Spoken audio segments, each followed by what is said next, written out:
And I bring a videotape of footage of me playing and my team and things like that, and me on television, on ESPN, on NFL Films, HBO Sports, and Brian Gumble. I bring all that. And the boys, you can see the boys, because they're being trained to already put women down, right? It's by society. It's subliminal, some of it. So I love rolling up in there and tackling them. I love it. So they'll start, I can see it, and they'll say, girls don't play football, she didn't play football. I said, let's go back to the videotape and what's your name? And then I'll ask them, what position do you play? Do you play football? And they're all proud. I'm a wide receiver. I said, really? Because I'm a defensive back. Do you play slot or outside? Because I'll take your head off. You won't catch a ball when I'm on the field. Say that. And then I can see the girls straighten up. Right? Confident. So in my brain, I'm like, amen, thank you, Jesus. Now everybody getting some learning. Yeah. Right? So there's a method to the madness, and I see it. And so what, my work today. So now let me say this: when I was at Jets practice one day, I used to sit right near the head coach in his office, and I would go in his office all the time, and I'd go in there arguing with him about the plays and the personnel and the alignments and the assignments and all that stuff. Sometimes we'd agree, sometimes we wouldn't. I don't care. I'm going to speak my truth. So this one day I went in there and he said to me, it seems like something's on your mind. What's wrong, coach? And I said, well, he goes, just spit it out. And I said, well, I've been getting so much mail, email, direct message, and everything else from people, from girls and girls' fathers and girls' mothers that say that I've empowered them through my story of playing football and being the first black female to ever coach in the history of the National Football League, that I want to do something with that right now. I said, so I'm going to start my own company. He sat back and he looked at me. He wears these glasses. He looked at me and he said, Coach, I respected you before, but I respect you so much more right now. Yes. There's a greater being. There's a greater calling. Yeah. And so let me just say this. Life is not a level playing field, but I'm proud knowing that I leveled some of it. Yes. It is with great privilege, and I'm truly honored to have gone through the experiences that I've gone through, both bad and good, to be able to give that knowledge to young brothers and sisters today. When I think about the great folks that are from this earth, we can all simply say Maya Angelou or Oprah Winfrey or Michelle Obama. That's easy. What about that lady crossing the street right now with 5 grocery bags and no money in her bank account? That's true. Right. Yes. What about the single mama? Yes. No daddy around for them kids, and she's struggling every day, but she has hope for her children. Yeah. She has hope. So that's what I think about, because quite frankly, like Fannie Lou Hamer says from Mississippi, I'm sick and tired of being sick and tired. Yes.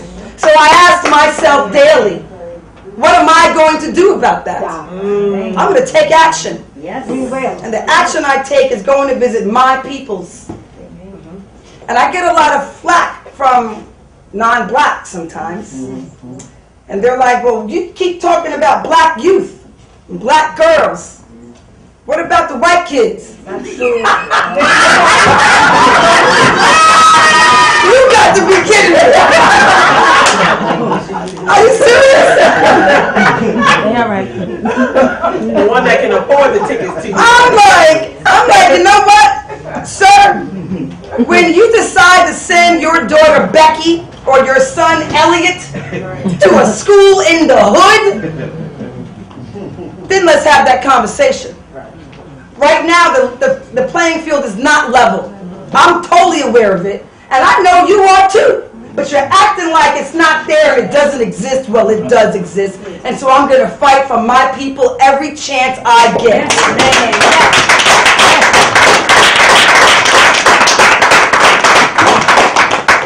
I wake up every day with purpose. And it's hard on me right now because I did start my own company and I gave up a lot. But what I gained is so much more. Because when I speak to these children, I feel like I'm speaking to my younger self. You know, I'm empowering me as a little black girl. And I love it. It's cathartic. Yeah. It's cathartic. And you have no idea the kids that I know from years back that when I lived in Harlem, and I had a neighbor that she was a 38-year-old grandmother. Woo! Right. 38-year-old grandmother. Do the math. And the kids, exactly, and the kids were hanging out with the kid, which was their mama.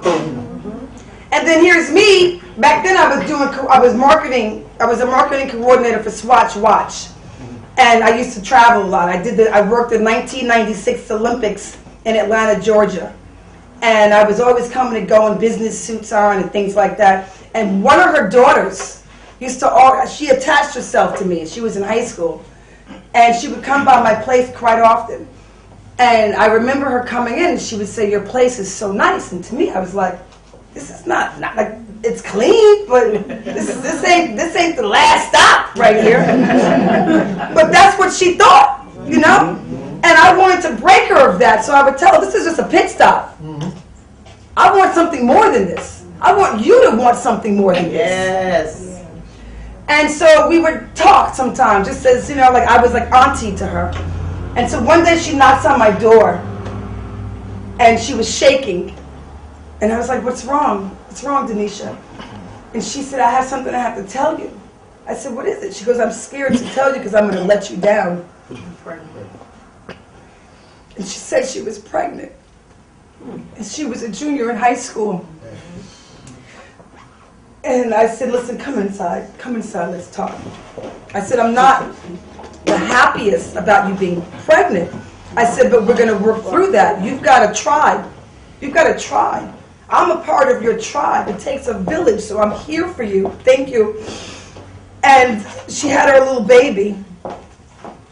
And she asked me to be the baby's godmother. And I talked to her about she was going to stay in school. And I would watch that baby as often as I could. And she graduated from high school. Very good. She graduated from high school and she went to college. Woo! And her mama went to college too. So check this out. I was coaching boys before the New York Jets. I needed some part-time money coming in because I had devoted so much of my time and energy to my women's pro football team and to what I was doing for black folks and for our girls, that I needed some money coming in. And somebody knew that, and they said, "You can be a coach at this high school football team." And I said, "Yeah, sure." And I said, "I'll do it." So it was the first day of the job. Believe it or not, I was terrified. This is before the Jets now. I never coached boys. And I was thinking, how are these boys that are like big going to take my little self coming up there coaching them? So I didn't sleep the night before. I doubted myself. So I get to the football practice. It was information technology in Long Island City, in Queens. And I roll up there, and all the coaches were there. They got this chewing tobacco kind of way about them, too. Like, "Hey, pretty lady." I'm like, "Don't you call me pretty lady, coach." And he's like, "Well, listen, so you want to jump on in? Let's, we're going to start today." I said, "No, I'm not jumping in today. Because, see, now I'm dictating things. I'm not jumping in today. I'm going to watch your program and see how I can be an asset to your program that you've been running for how many years? 10? Okay, let me see what you're doing." So I watched their program, and quite frankly, it was horrible. And here I was scared the night before, couldn't sleep. And so after practice was over, the coaches came up to me and said, "Well, what did you think?" And I said, "Well, I'd like to change a couple of your drills tomorrow morning." And they said to me, "You can change them all if you want." They told the wrong person that. Because I changed every single drill that morning. Every single one of them. I got there early. So now the boys are all walking up to the practice field. And they're usually very comfortable. I don't want anybody to be comfortable unless you're at home in your cushy bed. When you're uncomfortable is when you find your growth. Yes. But these kids were just being comfortable, going to the same practices, the same drills, year after year from freshman to senior. So when they walked up there, they're all talking smack, and then they see the drills, and they're like, "What's going on?" They were walking real slow. I said, "Come on the hop. You don't walk on a football field, I'll tell you that right now. You'll be doing laps, push-ups and shit. So they come up there and everybody's like complaining, the kids. And I worked them out. That was their first real workout when I changed those drills. And they were angry. And then by probably about an hour into it, a few of the players understood what was going on. And they came up to me and they said, "Thank you, Coach. I feel like I'm going to be a better player now." I said, "That's right. You will be. You will be. I want you to work harder, though. Backstep ain't so great, and you ain't playing. You work on that, too." So the team got better. And that was something that inspired me to work with more children and boys now. I was going to cut boys a little bit of slack and go talk to them, too. Because ideally, it was all about the black girls for me. You know, but you got to teach our boys to treat women right and to let them know that we're equal. And right? And in fact, it's not even that we're equal to you. We are just all equal. What? Because it's the way you say it. Right? I was at an event talking to the kids in the Bronx. One of my former teammates, her name is Deuce. She was a strong safety. And she has 2 kids, both of her kids, a boy and a girl playing football. She said, "Can you come to my kids' banquet? And can you wear your coaching outfit, your coaching hat, or your coaching gear for the Jets?" And I said, "Sure, yeah." So I get there, and there was a guy, his name was Tyrone Parker. He works for the New York City school system dealing with all sports. And he handled football. He wanted to get all these photographs with me. "Can I get a picture with you, Coach? Oh my God, oh my God." So I'm like, "Yeah, sure." We're sitting at the table, and he said to me, I said to him, "So you're so proud to tell me that you handle all the football from Staten Island, Brooklyn, Bronx, Long Island, Queens, all those schools. You handle the football program, right? You've been telling me this for about 22 minutes now." I said, "I'm curious to know how many girls are playing football?" And he says, "Oh, we have a lot." So I'm not letting anybody off the hook, right? So I said, "Oh, okay, that's great. What's a lot?" He goes, "Oh, there's a lot. We've got a lot of girls." I said, "Okay, what's a lot?" "What is a lot?" And he said to me, like, 10. 10. I said, "Oh, wow. 10 girls, what, one team?" Right. He said, "No, throughout New York City." And I said, "Really? And you think that's a lot?" I said, "Let me ask you another question, Mr. Parker. When you visit these schools and talk to the kids about team tryouts for the football teams, what do you say to them?" He goes, "Oh, I tell them that, tryouts are this time and this day and hand out the forms. And I always say, and girls, you can try out too." Oh. I said, "Well, that in there lies the problem, Mr. Parker." And girl? I said, "What you're saying and what you're reading in, what the people are reading into it, is that it's not inclusive for girls. It's like, well, I've invited Monica and Bernice. Oh, but you can come too, though." And you might not want to come now. You don't feel welcome. So I said, "You got to change how you speak to our children, because you're taking away power from the girls and you're giving the boys more power to be abusive to us today, tomorrow, and later on." Amen. And I said, "Here's what I'm going to do for you. I'll go out and speak when you want to speak to the kids about trying out for these football teams." I said, let me come. Let me show you how it's done. This is the right way to do things." Now we have more girls playing football at a younger age. Right? So I'm not going to stay up here on my phone because I could be up here all night telling real serious stories. But I just want to say that use your voice. Yes. Use your voice. Don't be afraid. I'm not afraid anymore. No. Because when I became fearless, is when I became limitless. Yes. And I want our girls to have confidence. Because we are capable. We are overqualified, in my opinion, dealing with all the things we go through in this world. Yeah. To handle any and everything. Right? Thank you.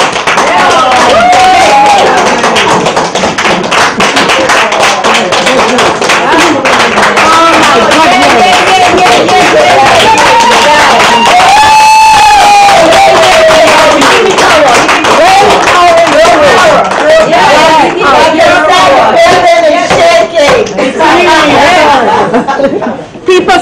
belly is shaking. I'm loving it. I'm loving it. You know, it's not often that we get to tell our story, or even tell a story, or tell any story. Or this So I know that you know, tonight we're pushing our luck, but I love it, and just bear with us. If nobody's in a rush, if you gotta leave early, we'll fill you in early, but we want everyone to speak. So, and tell your story. We want to hear your story. That's why we're here. You know, believe it or not, our stories empower one another. You know, we need to hear these stories. So you see someone walking down the street and they're pretty face, and I get it a lot because I know I look good. Especially when the hair is flying and all. And I do it on purpose, really, because I learned at a very young age. You know, my mom was 12.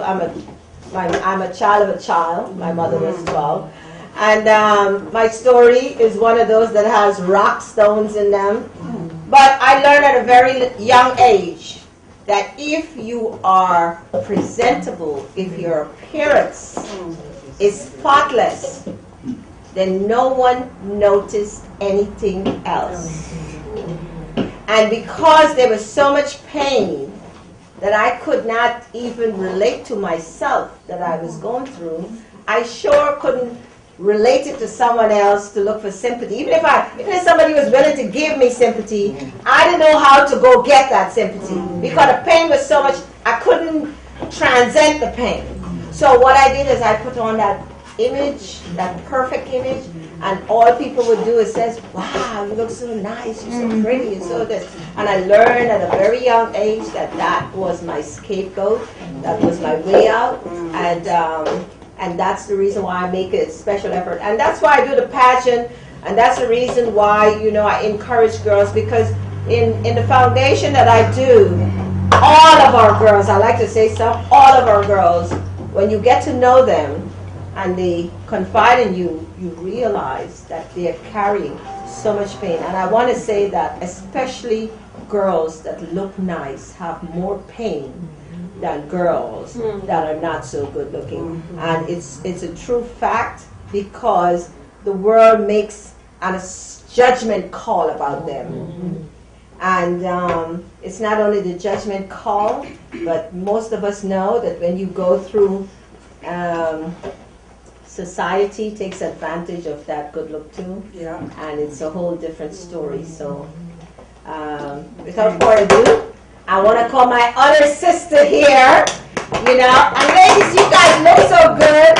And I hope you have enough memory to record all these stuff. And I'd like you guys all to get a copy of it. And I'd like you to use your story that you tell here to promote yourself in any which way that you can. I will share, my cameraman here will share whatever it is with you. And these are powerful stories that young girls and young guys, and people that older folks need to hear, because they don't realize how much we're suffering. We're still suffering. And they're like, oh, you're talking about that? That's so long ago. You know, I can't remember big chunks of my life. Me too. I can't remember it. Someone would come up to me and says, oh, and I call my sister. I have a sister younger than me. I'm the oldest child. And I said, did you know this person came to me and said, do you know? She said, yes. I don't recall. Because I learned that survival is something that our brain learns to do very well, and it blocks out what you can't use to enhance you. Anything that could destroy you, it blocks it out. That's true. So all of us have some kind of pain and some kind of testimony and some kind of story that we're going through. And I want all my sisters to know that we got to talk to each other. We got to lean on each other more. I know it's not an easy thing, but when you leave here, find some female, old, young, whatever, and share something with them. You know, we go through so much pain ourselves that we don't realize that we internalize everything and we lock ourselves in a box, and we only have this little facade going where we can't really relate to someone else. It's not because that person is good or bad, it starts here. Right. So, my sister, go ahead. I forgot to tell you guys one thing. March 30th on BET Her, 9 p.m. Eastern Standard Time. They're featuring me for a half-an-hour mini documentary. Wow. Tune in, March 30th. It's BET Her. The show is called Exceptional Black Women. Exceptional Black Women. Listen, let me ask you something. Is there any way that we can have that recorded and we can meet up here and have a watch? Absolutely. Yes. Yeah. So we'll talk about that. Absolutely. So that'd be great. And we can get some younger girls. Oh, yeah. By all means, yes, absolutely. So that'd be nice. Let's do that. All right, come on, sister. I know this is my first guest today, and we had a lot of good times. Go ahead, baby. Monica, how's my name? To those of you who are here today, I want to say thank you. For those of you that are going to stay, I appreciate you. My name is Dr. Amina Ali, and I'd like to welcome each and every one of you here tonight. I'm speaking with a shaken tongue right now after coming behind such power. And I'm speaking with that tongue because she has triggered some things in me that I think will shadow anything that I came up here that I thought I was going to say. So I'm just going to let Spirit lead me. At 13 years old, I decided that I was tired of not going to the West Indian Day Parade. I'll say that again.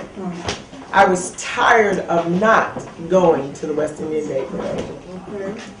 The day before the West Indian Day Parade in Brooklyn, on East 42nd Street between Linden and Church, there was a huge Trinidadian, Bajan, Guyana, and I think it was Jamaican over on the south side of it. And the night before the West Indian Day Parade, they went crazy. If it wasn't food, it was partying. I learned what sorrow was for the first time and was infatuated with the energy that was naturally resonating in the people of the Caribbean. Months later, well, I should say weeks later, was the Puerto Rican Day Parade, which is everybody that has anything that has to deal with Latina in their family, in their blood, in their background was in full view. Then, before I left New York to go into the military, there was the first diaspora parade that was about the Nigerian. I think it was funded by the Nigerian, if I'm not mistaken, you correct me. And it had Ghana and Nigeria and the Congo, and I didn't even know what Mali was at the time. That tells you the ignorant level I was standing in. But I can tell you that each one of those parades had people that were proud of a land. To this day, you cannot go too far into the Puerto Rican Day Parade, the West Indian Day Parade, without having pride. And I asked my dad, and I never forget this, we was driving down Eastern Parkway, and my dad has a lead foot and a lot of gas. And we went 2 and 3 digits at any given time down Eastern Parkway. And I remember looking over at him and seeing the crowds of people getting their flags, getting adorned, having carnival. And I remember asking him, Dad, why don't we have a flag? And he looked and he said, baby, we do have a flag. I said, well, how come our flag is different than theirs? He said, well, each of them have different flags. I said, but how come we don't have one? And he said, well, what do you mean? I said, well, you know, my dad being in the Korean and the Vietnam War, respectively, he brought home the United States flag, but we never had one. He was a decorated Marine, and we never had a flag. Yet I see people walking up down the street. If I didn't know their name, I knew they were from Trinidad. If I didn't know who they were, I knew they spoke Spanish. And I didn't have an identity. I felt I was just my daddy's little girl, and that's all I would be. So by the time 16 rolled around, I was trying to develop who I was as a person. And because my oration, as I argue, was so great, my father said, you'd be a great attorney. He said, you can argue, what he said, you can argue ice out of an Eskimo. And I said, is that hard? He was like, no. He said, but the fact that you have to argue when something that someone is going to give you free as much as they have, he said, that's a gift. He said, your diplomacy and your tact is very good in what it is that you can orchestrate as your truth. And that's something I think law needs to have. Well, knowing that law was something he told me to do, looking that up meant that I had to read a lot. And this little girl with dyslexia didn't like to do that. So I said, nah, that's not for me. And I gave up. And I said I wasn't going to do that. But I still wanted a flag. So, of course, what do you think I did? I was Puerto Rican one week. I was Jamaica in 1 week. Couldn't quite get the Bayesian accent, so I just said I was from Barbados, and just people just asked me. And my father looked at me and he said, you're not very good at lying, so yeah, law is not really for me. So I went on with this understanding that I was trying to assimilate with the people, and that was always endeared to me, to have a people. I even felt people was greater than family. If you had a people. I don't have the answer to that. I didn't either. I mean, I'm so glad that came up. I didn't either. I didn't have an answer as to why I didn't have people. That was a question that Siri just heard me, I guess. And I didn't have that answer, and I kept asking. I asked my mother. I asked the elders in the village. I asked Miss White, who was the woman that sat there with that pillow in that window and watched everything you did when you came home from school, and had your mother's phone on speed dial. We didn't have a rotary dial phone. And she knew everybody's number by heart and knew how to get in touch with them if you did something wrong.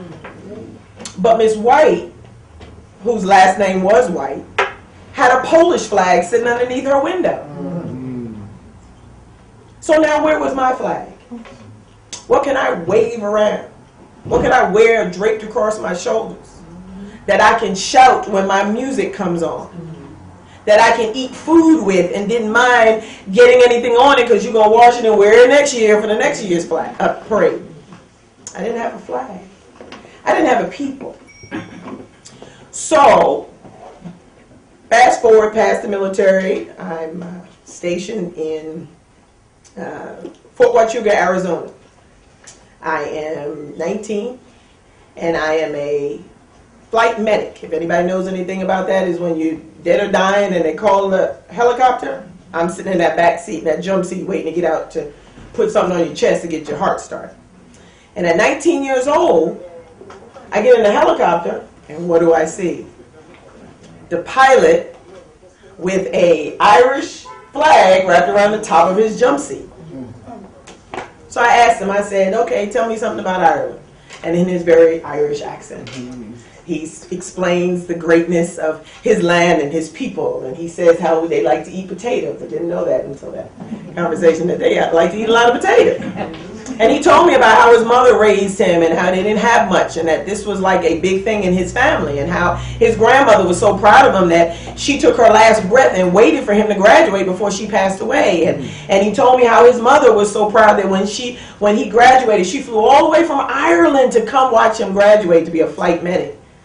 My mother just had to come across the country in a plane that she just flew in a couple of weeks prior, going to go see my aunt in Atlantic City.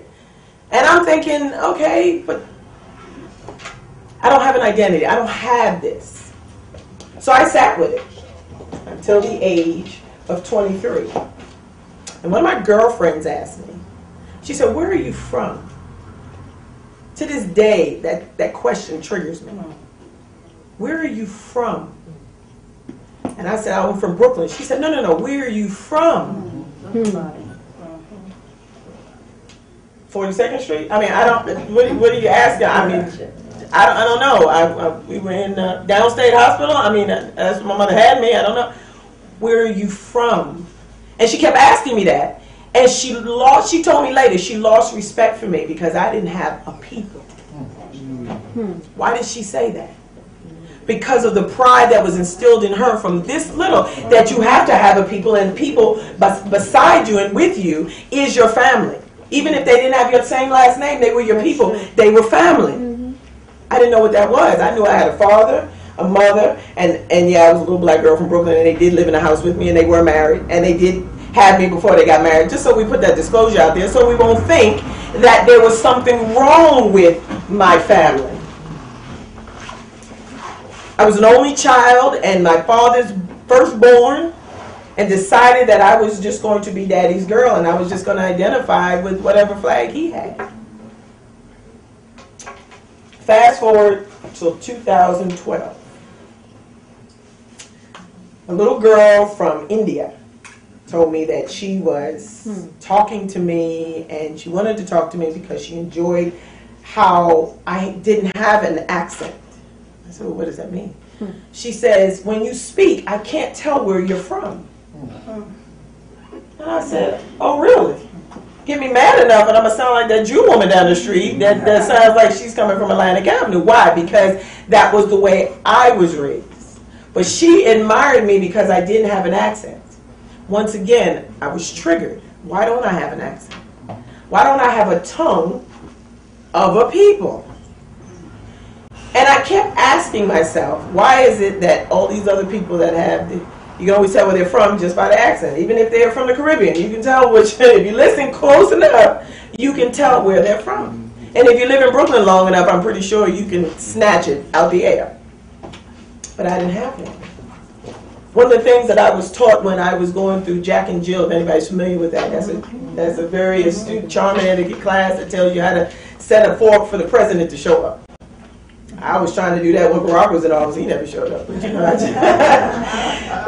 we're taught how to stand, how to present ourselves, how to speak and articulate, and there's a difference. How to enunciate, and then how to formulate our words. And all of those words mean something totally different in the oration of speech. And we were taught that anyone needs to walk in a room and they are not to know where you're from. And that is the best way to captivate an audience, because they're not judging you, because they don't know where you're from. If you come in there with an Irish accent and you don't like Irish people, you're going to automatically tune them out. If someone has a thick African accent that you can't understand, you're going to be like, oh my God, when is this going to be over? I can't understand the things she's saying. So you're going to tune them out. So if someone speaks with articulation and they speak to the point of what it is that you're doing and who you are, they're going to listen. So that was what I was taught. But what did that do? It ostracized me from a people. I couldn't even emulate somebody. I was trying to be Jamaican for like 6 months, and I couldn't even do that right. And now you're going to take what little bit I do have and tell me it's wrong to try to even formulate it? Come on now. But of course, need I say that I was taught English, proper English, by a very German woman who had an accent. So I never knew what to do in finding that. When she came, back to the young lady from India, she came to me and she says, I like the way you speak because you don't have an accent. And I said, I'm sorry, I wish I could help you in that, but I don't have anything to give you.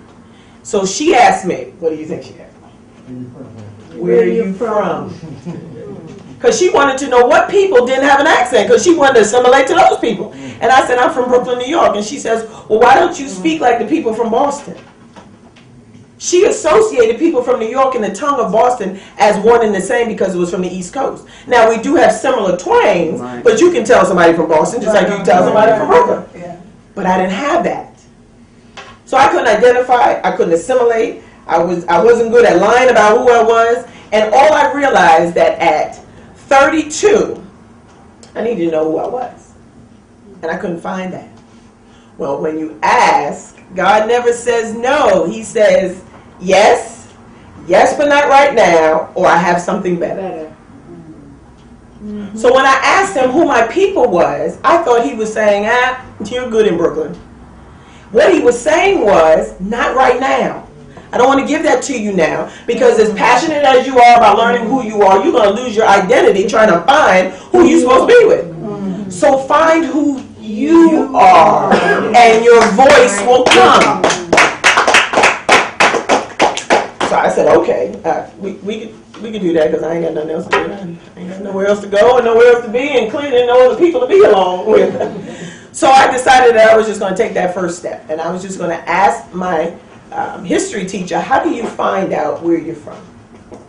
That opened me to, now again, I'm 32, so I'm well into my career, but I had a history teacher that was acclimating me to teaching on a collegiate level. And I asked him, as an anthropological professor, how do you scour your roots? How do you learn about this history that you teach? He said, well, it's documentation. Well, I'm African American, so that's out. We can't find who we are. Why? Because they either burned our records, never had records, or documented with their last name. That's why we don't have the last names that we're supposed to have. And that's why I couldn't find it. So he says, well, there's a new thing coming out called genetic ancestry. Genetic ancestry, what is that? I said, oh, that's one of them anthropological words. It's too long for me to break down. It's too many syllables. I got to leave that alone. 6 months later, it came up again. 3 months later, now again, this is the end of 2012, and I heard AfricanAncestry.com. Got your phones out. AfricanAncestry.com. I said, well, what is this? I got on this, and it says, find your patrilineal, matrilineal ancestry. Hold on a minute. Patrilineal. Father. Okay. So that's matrilineal. Okay, mom and dad. Okay, got that. Now I'm thinking I'm doing something, finding out the words patrilineal, matrilineal. Because I used to hear patriarch and matriarch, didn't know that there was a same thing. Remember, I'm college educated, remember? So I didn't have that. I didn't have that knowledge. So what I decided to do is I was going to search for that knowledge. Well, I didn't know I was African American, so I was either Spanish or black. Because I knew people that was from Colombia that looked like me, and people that was from Ghana that looked like me. So I was one of the two. So I said, okay, so we're going to go on that search. Well, I found out that in the diaspora, they go by the mother's lineage. That is the stronger piece as far as your identity. Now with the colonialism, they push the father's image, but understand, we go by the mother's lineage. Just like with the Messianic Jews, they go by the mother's lineage. So I said, well, let me take a shot. So because the test was like $480, I knew I was only going to do one test, so I was only going to do my mother's side. And I took the little Benko swab and swabbed the right and swabbed the left, put it back in that little sleeve, sent it off. About 6 weeks later, I got a little envelope in the mail, and it said AfricanAncestry.com, and I just knew it was going to say, oh, we ain't got a people for you, because you just from Brooklyn, and you just going to have to hold on to that. And I opened it up, and it says your alleles, which are the trademarks of your genetic markers, register in the Senegambia region for the Fulani people of that region. Wow. Do you not know? Do you not know how I ran home? I beat the plane home. I was trying to get to my parents. Look, we got a flag. We got a flag. I was so happy we got a flag. And I was just in tears. I couldn't even get the envelope out. I thought I was going to rip the letter. I was so happy. And my father said, matrilineal. He said, oh, B, this is yours. And she looked at it and she opened it up. She says, well, what's this? What are you talking about? You from Africa? You ain't from Africa. You from my womb, and I was born you in Brooklyn. I got 18 stitches on my stomach that says that I had you in Brooklyn. Okay, that doesn't mean that that's not where we're from. She says, I'm from Elton, Maryland. I don't know where this is from. She said, oh, that DNA. I'm a nurse. I know DNA is not 100%. Okay, well, why wouldn't it be 100%, Mom? Well, because I don't believe that I ain't no African. So needless to say, I was crushed. She didn't want to accept it. She didn't want to deal with it. But just like Colette, I didn't stop. I wanted to know what town we were from. Were we from Brooklyn in the Gambia? Do they have a Brooklyn in the Gambia? Do they have a town of people that sit out in the window and look and watch the children? Do they eat food like we eat? I want to know, who is this Gambia? I didn't know what this Senegambia was. What was this Senegambia? Where is it? It's not on the map. I know it's not on the map. I know the African countries. I know it's not Senegambia. Well, did I know that Senegal And Gambia was one country at one time. And if you look on the map, it was Senegambia because the Gambia was gaining its independence from the British rule, and it was this little slither in the middle is the sea. This is Senegal, this is the Gambia. And that little slither is the country I'm from.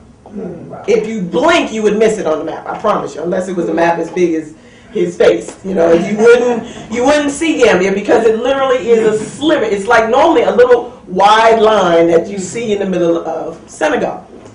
So when I got to that point of knowing that I got to a country, I needed to know my people. So little did I know the Fulanis are nomadic people. They go from Ethiopia all the way over to Ghana. I mean, and everything in between, and they even go just south of the Democratic Republic of Congo. So that's a long trek. But because they were nomadic, they had certain traits about them that were indicative of the East, the Central, and the West. So I said, okay, so we're going to get the Fulani people, and we're going to find out about these Fulani people. So I went to every African I knew. I know you from Mali, I know you from Botswana, but you're going to tell me about the Fulani people. And I know you from South Africa, but you're going to tell me about the Fulani people. And somebody's going to give me this answer, because if I can do this and get half of it, somebody's going to give me the other half. I'm not going to stop. I'm not going to stop. I'm not going to stop. I got my flag. I want to know my people. So I decided that I was going to take this slow. So after 2014, this is 2013 is when I found it. 2014 is when I decided that I was going to dig a little deeper. Now, there's a little website called Ancestry.com. It was a little green leaf thing. Well, unfortunately, they don't go back past maybe 1700s for me. They didn't go that far back. So that little green leaf didn't pop up as much as I wanted it to, and I didn't get as many matches as I was hoping, because no one else was looking for their people in my lineage. That's what that green leaf is. Somebody finds something that matches days and dates. Nobody was looking for me. And that's what I found out. Nobody was looking for me, so I had to look for myself. So what did that mean? I'm opening record books. I'm going to Ellis Island and finding out where we came in, where are the names match from my generation and my family and dates and places, and where they match on that Ellis Island registry. Well, we didn't come in on the Ellis Island. We came on the other boat. Right, the other boat. Yeah. And those records were in somebody's basement in the National Archives, dusted off, getting ready. If you sneeze on them hard enough, they probably catch fire. And if you kick them too hard, they probably break apart. So where am I going to get this information from? Lo and behold, there's a young lady in the library where I was going to be an adjunct professor. She said, "Come here for a minute. I heard the little rumor around here that you're trying to find your people." I said, "I'm from the Gambia." She said, "Yeah." And the Fulani people are, and she opened it up and she had 13 pages of the type of lineages of the Gambia, the type of Fulani people that are there, and the people that are closest to the region where my alleles matched up. So she said, "I want you to research these 13 pages, and if you don't come back with some match, we'll go 13 more." On page 9, and that's why I love that number, on page 9, there was an allele to Kotu, K-U-2. Anybody familiar with Gambia? It's a city. It's kin to Atlanta. It would be the Atlanta's version of the Gambia. And it's where they're the most hospitable people. They're the ones that is the popular people. If you go, it's not in New York because it's not as populated. Banjul is more populated than, Banjul is the main city, it's the capital. They are the New York. Well, Kotu would be in Atlanta. And they are the people that house the griot, G-R-I-O-T people. Okay? And those people are the ones that are the musicians of the kora. If anybody has seen it, it looks like a big banjo with a fat butt. It's a long, elongated, round tube, and it has cords in the front of it. They are the only family that are indigenous that are going to have a lineage to the griot, to the kora. And I found out those people were one and the same for me. And what I mean by that is, there was a young lady that I saw a picture of when you go and Google and it says like Botswana women, and they show pictures of women from Botswana and villages and tribes. There's on page 9, there was a young lady that had literally had a facial structure that looked just like my mother. She had the eyes, she had the nose, and I thought it was a kin, like one of the relatives. So I took this picture back and I showed my mother, the skeptic. I said, "Who is this?" Oh my God. And she said, "Oh, I don't know." She said, "It's probably, look, here she goes. There's probably some people on my mother's side of the family."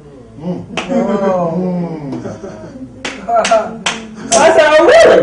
She said, "Yeah." She said, "That looked like Aunt Angeline or whatever the name was that she said." I said, "Oh, really?" Yeah. She said, "Yeah." I said, "Mom, do you know I pulled this off of Google?" And she said, "Really? You pulled it off of what?" "No, that's somebody in the family." I said, "That's all I needed to hear." Who just confirmed to me that these are our people. Now, when I go back and fast forward, I go back and I find the lineage, and I find that when I came down to the last leg of the people that I sought, and this was maybe about another year later, be careful, I found out that there was a man in our lineage, and anybody probably has read it, and I didn't know it until then, but it's King Omar ibn Said. He was from the Senegambia region. He actually has a book out now because the family lineage on the paternal side of it, his father's side of it, decided that they were going to do a book. And he is the last ruling empire of the Senegambian region. And I found out that I am his 5th great-granddaughter. Wow. So you're from royalty. Yes. Yes. Because So, of your determination. from going from wanting a flag to now having a whole people that actually are mine by blood, ancestrally. So I come to you today to let you know that although that is my story, it is also the legacy and the lineage of everyone in here to just search for who you are indigenously. Thank you so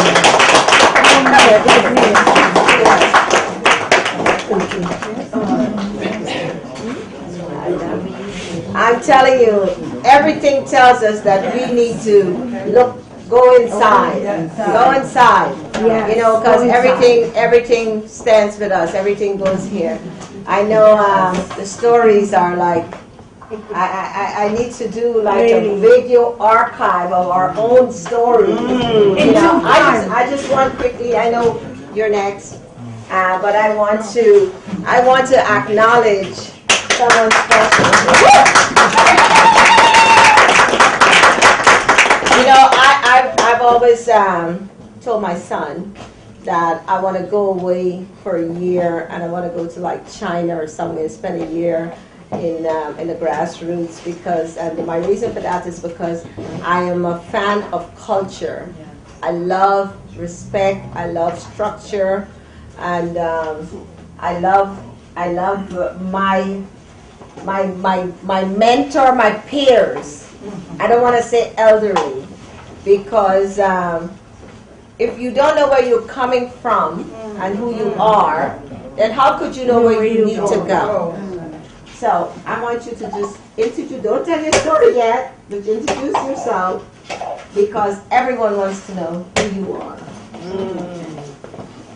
Thank you. Peace and love, family. Blessings, blessings. I am Mama Gail. I have a few names now. I was just given another name a few weeks ago, which is Mamjara Gail. And I'm called White Dove for my native heritage, White Dove the Messenger. And I'm a healer. I am many things. And just giving thanks to the Creator, because this sister, I don't know your name, but I know your face. I know your spirit. Yeah, it's I know amazing. your spirit from a picture. Passing each other. I know your spirit from a picture. We came from Philadelphia. We came a long way to get here, me and 2 of my godchildren. It was a long journey, and I knew I couldn't stop, because when I met my sister over here, Princess, Thank you so much. Princess, and I say that because you are. Yes. You were born a princess. Yes. And the story of Omar ibn Said is one that I heard because of a man that does one-man show. He does a one-man show, and he does stories of our ancestors. And I came because I made a promise to her the other night that I would be here to support her. And it didn't matter how far I had to come. The bus broke down. I had to be here. It is God. It is destined. It is God. It is destined. It is destined. And like I said, the building is shaking. The building is shaking. We have so much royalty in the house tonight. My sister, I have my young sister wants to sing a song for us too. So I'm going to let her sing after my princess. Go on. No.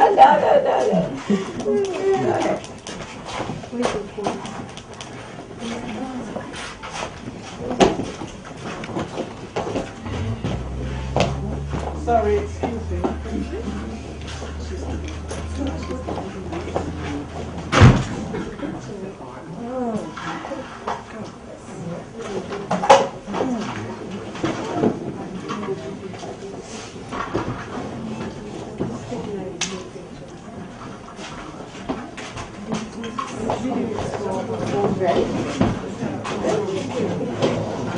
Yeah, go ahead. It's all yours. Good evening, everyone. Good evening. I am overwhelmed by the stories I have heard today. As you can tell from my accent, I hope that you will understand me. Oh, I love your accent. I am from Zambia in Africa, and I grew up there, so I know exactly what Africa is all about. Yes. I went to school in Africa, and I learned the true African history. And I know that black history does not start with slavery. Say that. Also, where I come from, our presidents have always been black. Yes!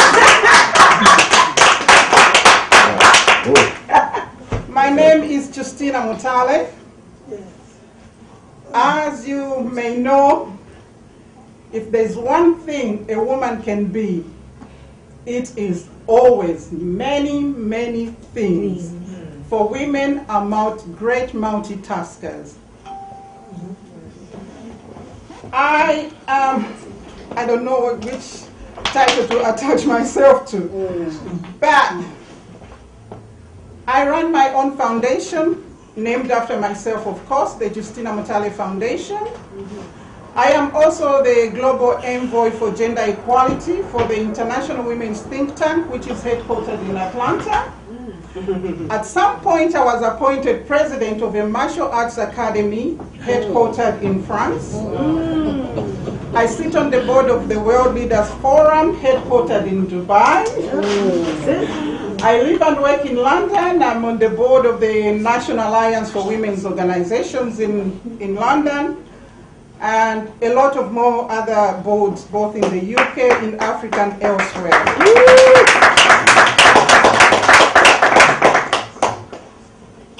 Like I said, I learned the true history of Africa. And from the history that I know,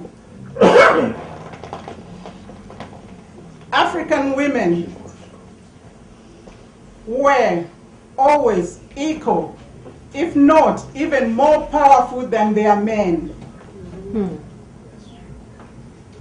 This was all, and African societies were run by women, and they prospered because these women were powerful, strong, and assertive. In fact, we do have the African suffragette movement, which is never heard of. We have women like Ya Asantewaa of Ghana, the woman that fought for the golden stool with the British, and she won against them. We have the women of the Igbo women of Nigeria. They also had some kind of fight with the British and they won.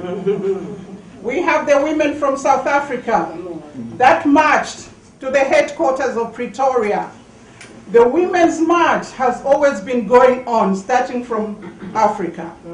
They marched from Pretoria to claim their rights, the rights for women to participate equally in political decision making in their country.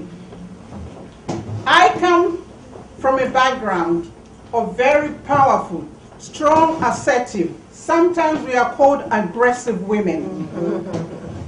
On my mother's side, a woman rules the kingdom. Yes, see?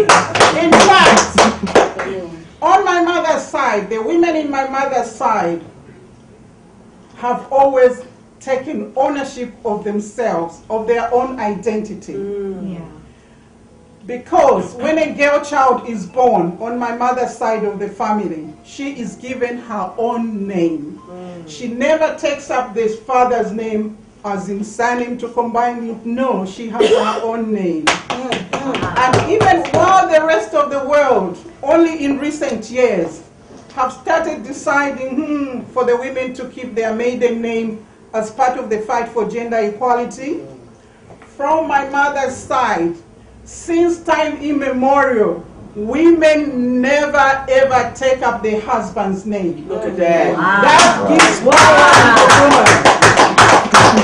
She never takes up the husband's name, never takes up the father's name.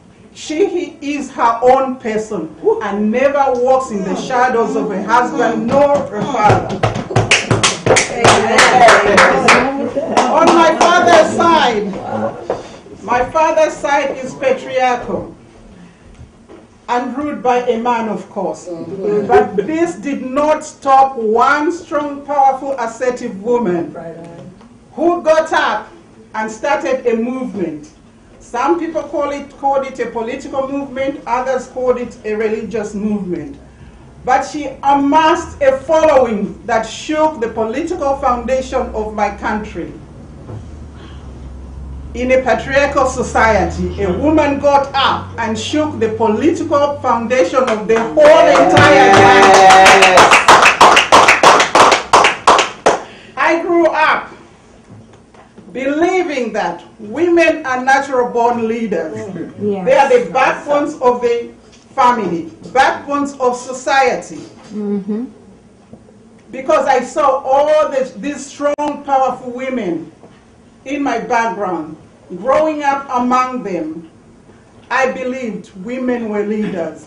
You can imagine my shock and surprise when I grew up and found this issue of fighting for gender equality and to think that women are less than their men. I did talk about how African societies were matriarchal and they prospered, run by women.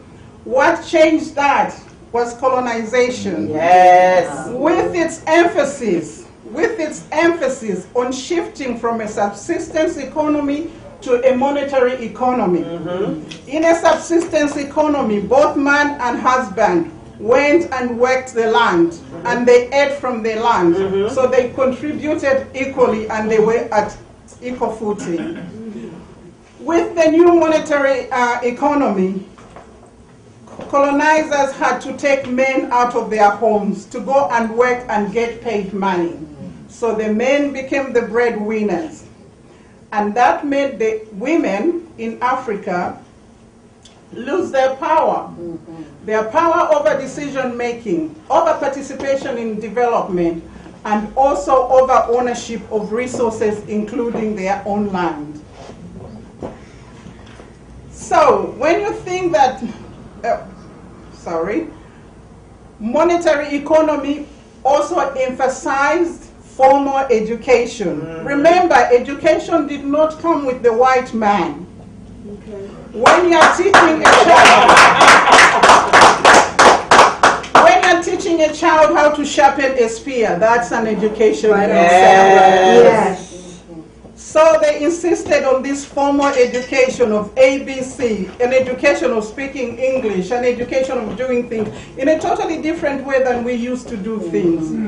I stand here and look around the world, and I see that things are taken out of Africa, repackaged abroad, and sent right back to us. I was shocked, having grown up in Africa, how the film Wakanda kind of woke up the children of African origin to try and feel proud in dressing in their own African clothes. We have always dressed in those clothes. And something came out with that as well. We had shocked some of our fashion designers when Stella McCartney did a dress in the African fabric, put it in Harrods for 1,500 pounds sterling, like 2,000 US dollars. So everybody now is, so the white people are waking up, even including to our own fabric. And remember, as Mahatma Gandhi said, first they will laugh at you, then they will fight you, and then they'll join you. Then they'll join you, and in the end you will win. That's it. Africa is still winning. They laughed at us, at everything that we did. They called us the dark continent. They laughed at the way we spoke, the way we dressed, our religion, including the food that we ate. A few years ago, I was appointed diaspora ambassador and spokesperson for a campaign called Enough Food for Everyone If campaign. We were trying to tackle world hunger. To my surprise, I heard somebody very clever from the United Nations suggesting that people shouldn't be dying of hunger when there are so many edible insects around. Remember, we've always eaten edible insects. We've always eaten crickets in Africa. But at some point with colonization, we were told this is primitive, don't eat that. We are now moving, the world is moving towards a very new thing, a very trendy thing called vegan.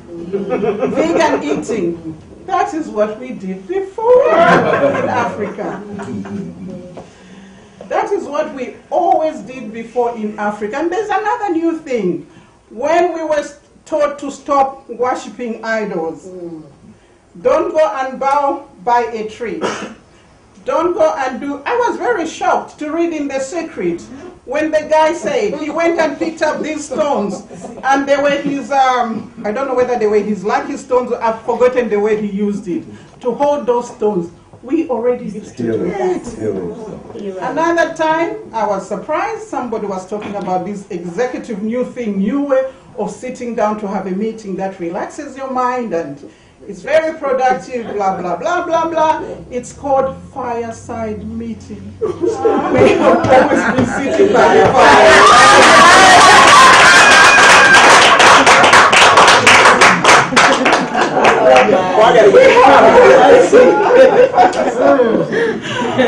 Anyhow, so this insistence on formal education, I think that's what shortchanged the women, but not only in Africa, I think in the rest of the world, because education was more focused on the men, thinking that the men would be the breadwinners and the women would look after the family and all of that. A lot of the contributions of women are not taken into account, including, for example, when the men went to war, the women stayed on to bring up the children who will be the next generation to keep humanity running. And that contribution, so very important, is often overlooked. So, and I believe education is paramount to the eradication of poverty and its feminization. You find that wherever there is poverty, women and girls are more impacted than their male counterparts. Yes. Because if a woman, for example, has a child outside of wedlock, it doesn't matter what her income is, she has another added mouth to feed. A man can just flee and say, I can't handle this, I don't have, whether they don't have enough money or emotional strength to be around that child. So that inevitably then means that you're budgeting for what you've been budgeting for yourself, you have to feed another child. So thinking about that, and in 2014 again, I was appointed ambassador for Plan International's campaign called Because I Am a Girl campaign. And I launched a report to talk about challenges facing the adolescent girl, and how we can make changes. It was called Pathways to Power for the Adolescent Girl. And I was shocked to see the statistics, to find that about 65 million girls, I think, around the world, school-going age girls, were out of school. And in Africa, only 7% combination of both boys and girls proceed to tertiary education, proceed to college. Not that they're incapable, there's no room for them. We do not have enough universities or colleges to take them in. So even if every child in, do you call it high school here, got a distinction, they would have, there's no universities, there's no room for them to be taken up in a university. In 2015, I attended the 59th CSW. And I was shocked to find myself marching in what was yet again called Historical March for Gender Equality. We marched with the First Lady of New York, of course the Secretary General of the United Nations, the Director General of UN Women, Pumuzile. If I had the banner, I would show you. I was standing right next to Pumuzile marching for this Historical March of Gender Equality. And I thought to myself, how long is this going to go on? See, I am a mother of a millennium baby. My daughter was born in the year 2000. In 2000, the United Nations started the very ambitious Millennium Development Goals. By the year 2015, my daughter had become a teenager. We were concluding the Millennium Development Goals and going into the Sustainable Development Goals. So my millennium baby, together with her peers, by the conclusion of the Sustainable Development Goals, they'll be 30 years old. They will be the adults. They will be the decision makers, the policy makers, and the political leaders or business leaders. And I thought to myself, it's really getting tricky here. I thought, as a mother, I did not want my daughter and her peers again by the year 2030 to be marching yet again for gender equality. But should they find it necessary to do so, I don't want them to march with their feet. I want them to march with a mind fully equipped with the knowledge, with the skills, with the tools, with the global power networks, for them to compete on equal footing with their male counterparts. We have to be smart in how we fight for this gender equality. We have to learn to lead without seeking permission from the men, like the women from my mother's side of the family. So I went back and founded my foundation, the Justina Mutale Foundation. I have 4 focus areas on that: entrepreneurship and leadership training for young women and girls, political participation, economic empowerment, and education. So with education, we offer scholarships to those young women and girls from very poor families in rural areas in Africa that exhibit academic excellence, for them to proceed to tertiary education. I know in recent years there have been a lot of emphasis on education for the girl child, but what I notice is that all the organizations, international organizations, are focusing on early years, of course, which is important, on early years, primary up to secondary or high school, as you may call it. but they don't proceed to go to tertiary education. We are now in the 4th Industrial Revolution. Remember, we moved from, when colonization changed from subsistence economy to monetary economy, all these the Green Revolution and all the revolutions we've been through. Now we are in the 4th Industrial Revolution. It needs a different way of thinking and doing things.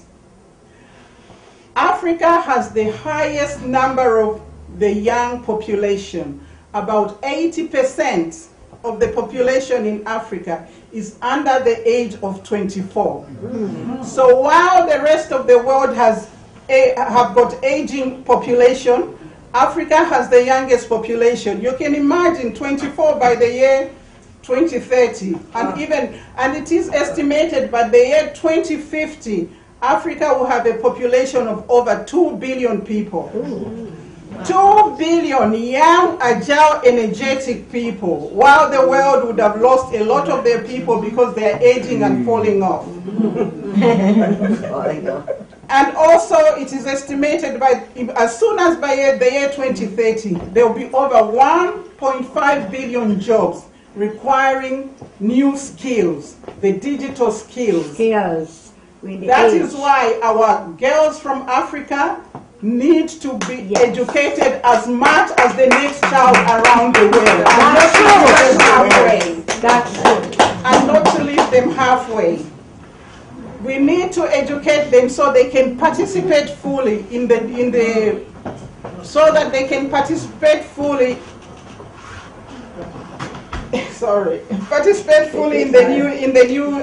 economy of the future. We have to educate them and equip them for the skills of the employment of the future. Yes. So that is what my foundation does.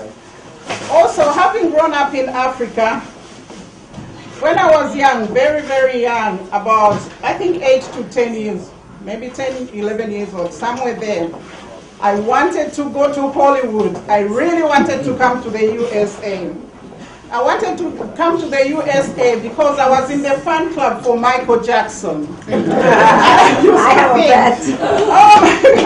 If somebody who's almost my age can dance that good, I want to go to the country that can teach as a child around my age to dance in that way. I really wanted to go to Hollywood and to come to the US.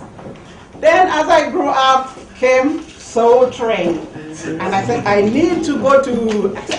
should go to university or college. Then it was about time I should be going to college, finishing off high school.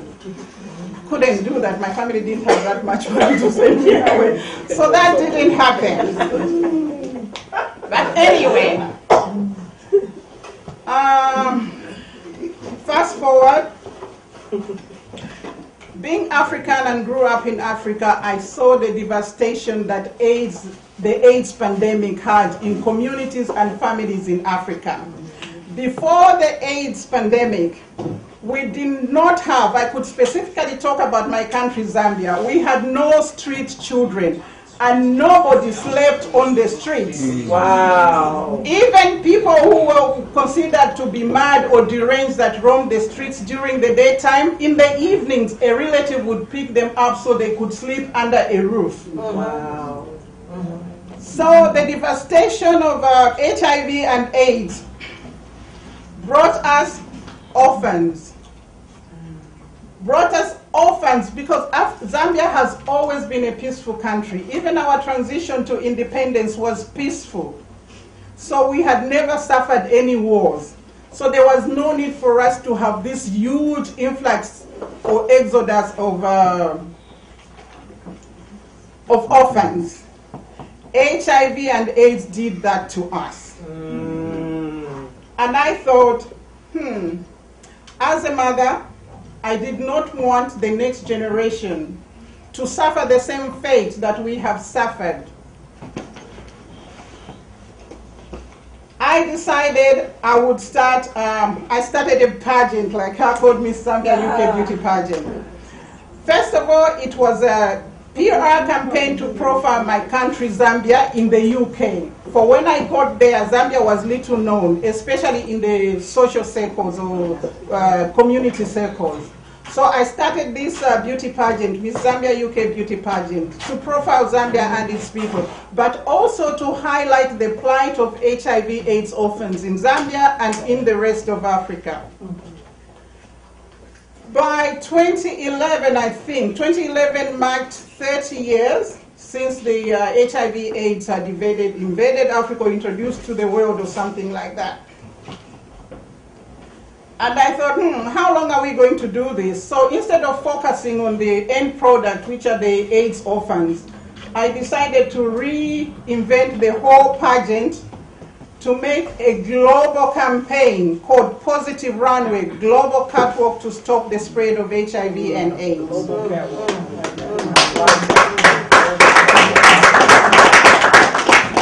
So we work with models, beauty queens, fashion designers, celebrities all around the world. We've worked with some models from America's top models. We've got an office in Hollywood. So eventually, I did manage to go to Hollywood.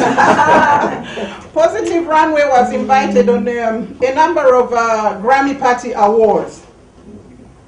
The last one I went to broke my heart because that is the time that Whitney died. And when we went there, somebody had been trying to arrange a meeting for me to meet with Whitney so she could become our patron for Positive Runway. So we were on our way to one party and thinking, oh, at some point from there we might be able to meet up with Whitney, when we got the message that she had died. And we went to the hotel. Everybody was running up and down, up and down, up and it broke my heart also that, I mean, coming from Africa, we treat death in a totally different way. So I was quite shaken to think, what kind of people are these? The party continued while Whitney's body was still lying upstairs. I haven't been back to Hollywood since then, but I did finally manage to go to Hollywood. And I come to the US every year to the United Nations. So my dream for coming to the US came in so many different ways.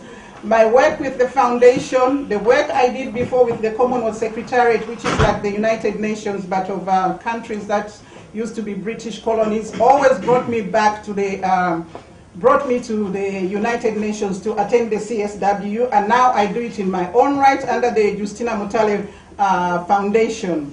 So you will see that sometimes we start our path looking for things in a different way, but as they said, the world is round. You will always get to where you set off to go. Thank you.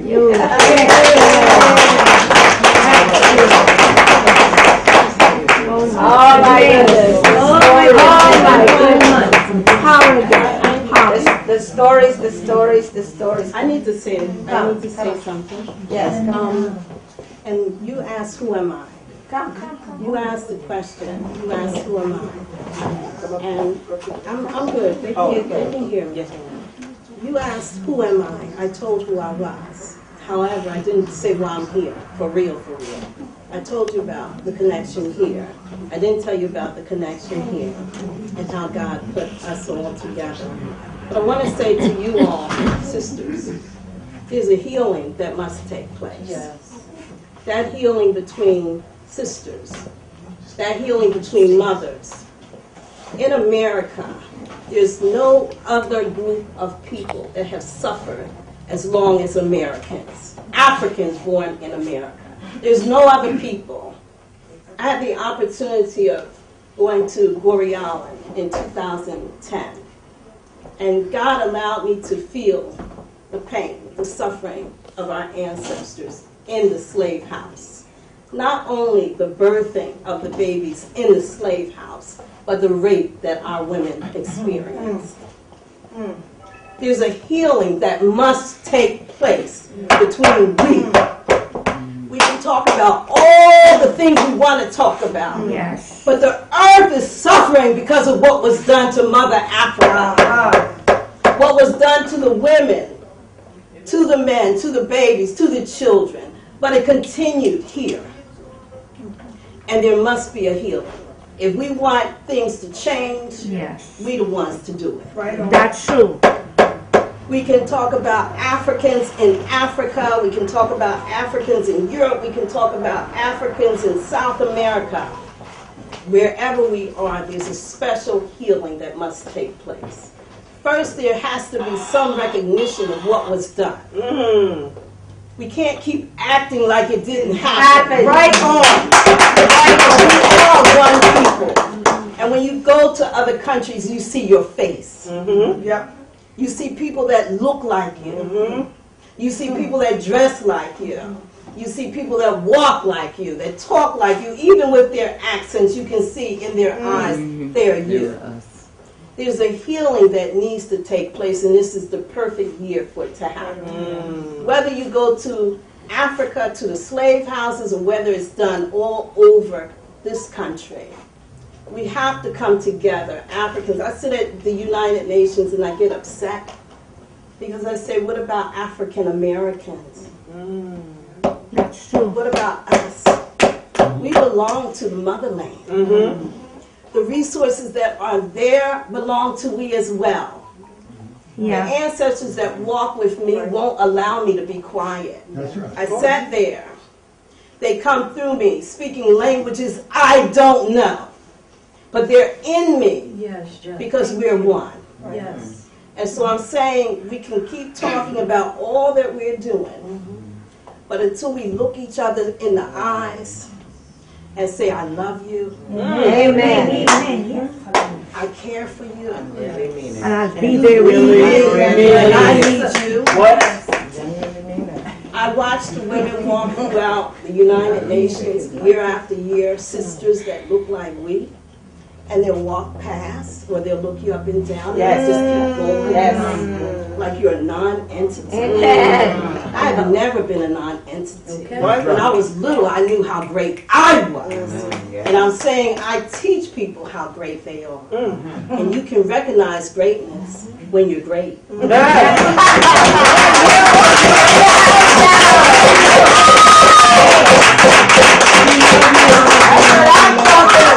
Oh my goodness. No more. Right on. Definitely. We in control of the ships.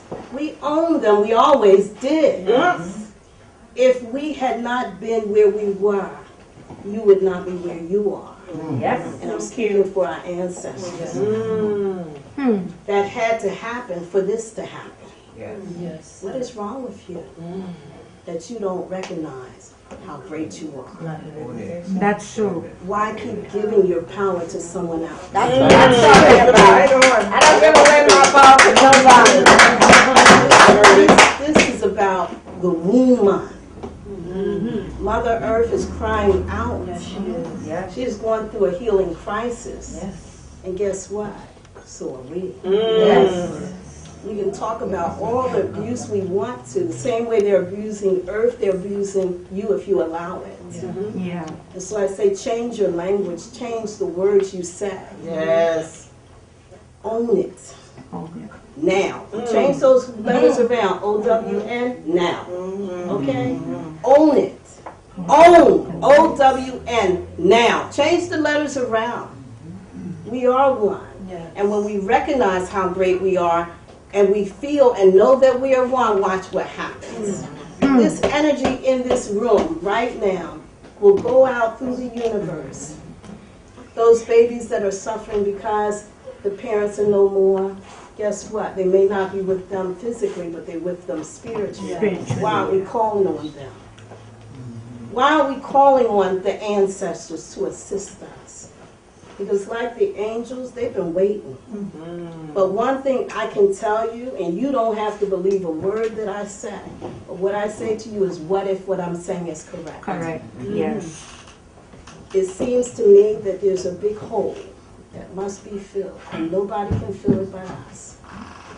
There was a hole when our people were taken from their homes, from their homeland. There was a space that was left empty. We have to fill it in some way. And one of the ways we can do it is love. Yes. this is not about hating anybody. But when you love the Creator and you know the Creator is in you and you walk with the Creator in you and the light is shining bright, I don't care what a person's color is, because the greatness is in you is so great, it don't even matter. Be you. Be who you came to be and connect. Please connect. I don't care where we come from, connect. Because our ancestors are crying out for us to come together. Those that were left behind and those that were taken away. Often when I'm speaking or when I'm told I have some time, it's usually a little bit of time. And I get a little perturbed by that. And the ancestors do too, that walk with me, that reside, that I allow to come through me. Because we have to start looking at one another again with different lenses. You don't know who I am. And unless I talk to you or feel your spirit, I don't know who you are. Stop looking at people and judging what you are. Stop judging. You recognize greatness. You have no idea what the person beside you can add to your life. That's true. Thank you.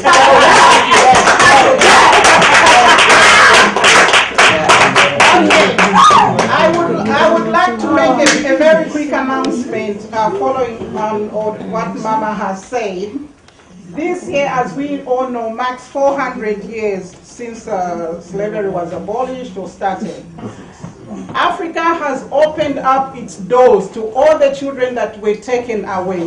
2019 is called the year of return. Come on. The year of return. Return right to the port that they took out most of the slaves out of Africa to bring them here. Ghana, the Gold Coast in Ghana. The president of Ghana has invited all African Americans to go back and get Ghanaian citizenship, which makes you go back and become African. Really? Yes, you can Google it, you will find it. So, what Mama is talking, the whole that Mama is talking about, the president of Ghana has taken the liberty to try and fill up that hole. So this year in August there's a big celebration. A lot of celebrities from Hollywood have already registered. Some of them already went last year to lay the ground for the celebration for this year. So we are calling you back. Yes. We have not forsaken you. We want you back. Thank you. This is so appropriate. We're going to have a song right now that we need right now. Yes, we need a song. We need a song. We need a song. We need a song. You going to speak? Yeah, we're meeting. We got a meeting. Yes. Okay, good afternoon, everyone. Before you sing, Monica, I have to go.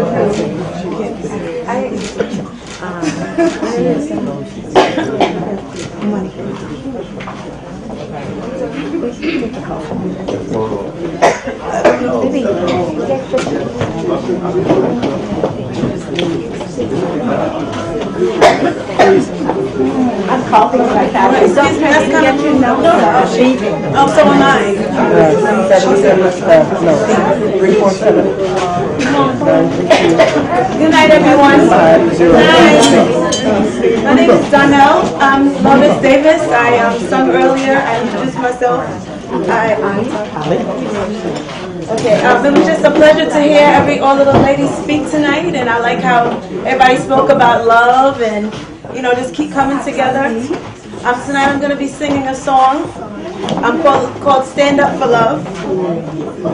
In honor of Women's History Month, I would like to give a special shout out to my mother, who is who has my face. She's in the back, and she's running her mouth. She's actually celebrating a birthday on Monday. So, you know, I just want to give her mother a shout out. Ironically, you know, she was born in Women's History Month. Part of my wedding. Anyway, it's a pleasure to be here. I'm not going to keep you all night. All right, stand up for love.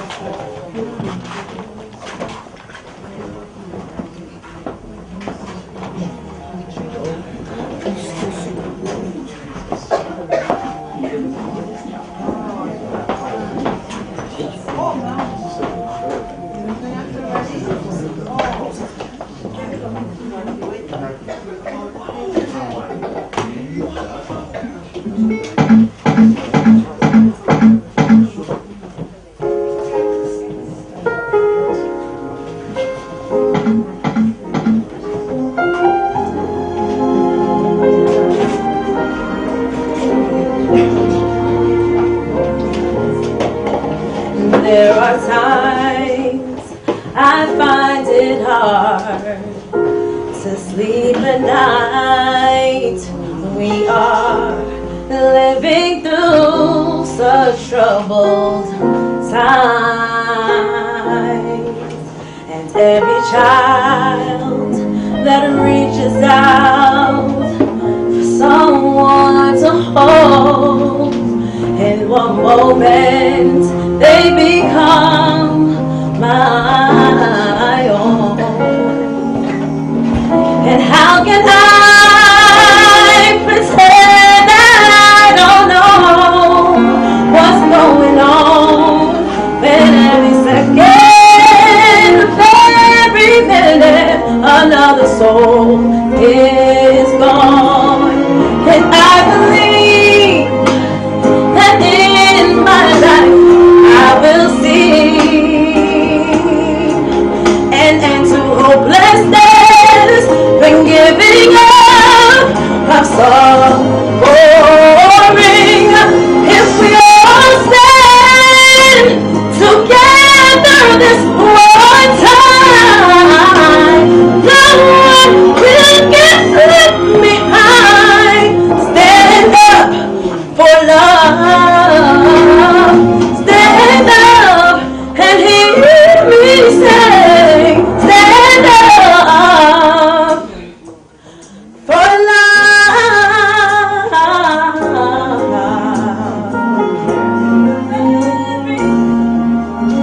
I'm inspired and hope for each and every day. That's how I know that things are gonna change. And how can I pretend I don't know what's going on when every second of every minute another soul is gone? And I believe that in my life I will see an end to hopelessness and giving up of suffering. If we all stand together this one time, no one will get left behind. Stand up for love. Stand up. And it all starts right here. And it starts right now. One person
stand up for love of self and love of each other. We have to. At some point or time, we have to realize that we need love and we need nurturing. Women in general, because we are mothers, daughters, sisters, you're always giving to someone else. And they say a tree is strong as its root, but somehow we feel that our roots are invincible. We think we don't have roots, as a matter of fact, because we never think about roots. So thank you, my love. And it's so nice to have a younger female who we can be role models to here. Thank you. Pat is catching the flu a little bit. I mean, it's been long. We've been here. I hope everybody had something to eat and drink. I want to give two male a chance because, we have to balance this a chance to address Mr. Kessley, who is ACC. Where, Mr. Kessley? I'm here. Make it quick. Because we women want come and come. We're going to give two male a chance to do an address real quick, and then we'll get back to our women, and then we'll get to the rest of the male again. But right now, it is about.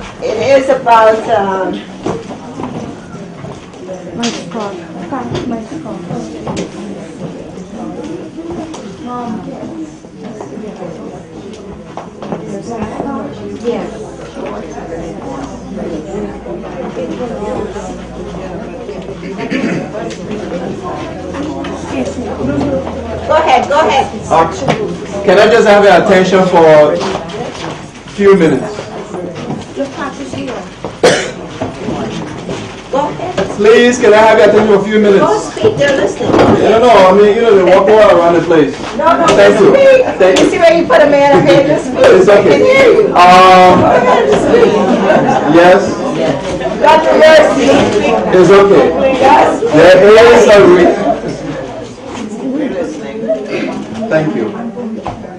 There is a reason why everything that has some power to reproduce is called a or she. You have a Mother Earth. You have a Mother Nature, Mother Country, Mother Tongue, Motherland. So all of these imply that those who nurture and give birth and reproduce actually hold the key to the survival of humanity. And those are the women in our lives. We want to thank you. But on this day too, Ms. Sanchez, Dr. Sanchez, we did do some recognition at the United Nations. They want to do the same thing here today. All of us are here this evening because somebody has put a lot together to get all of us in this room to have this kind of conversation. So while she stay alive, we think that she should have the chance to smell her roses. So on behalf of all the men and the women who are gathered in this room, we just want to say thank you. Our mother here presents this flower to you as a token of our appreciation to you. And like I said, the building is shaking. Thank you so much, Mr. Kessley.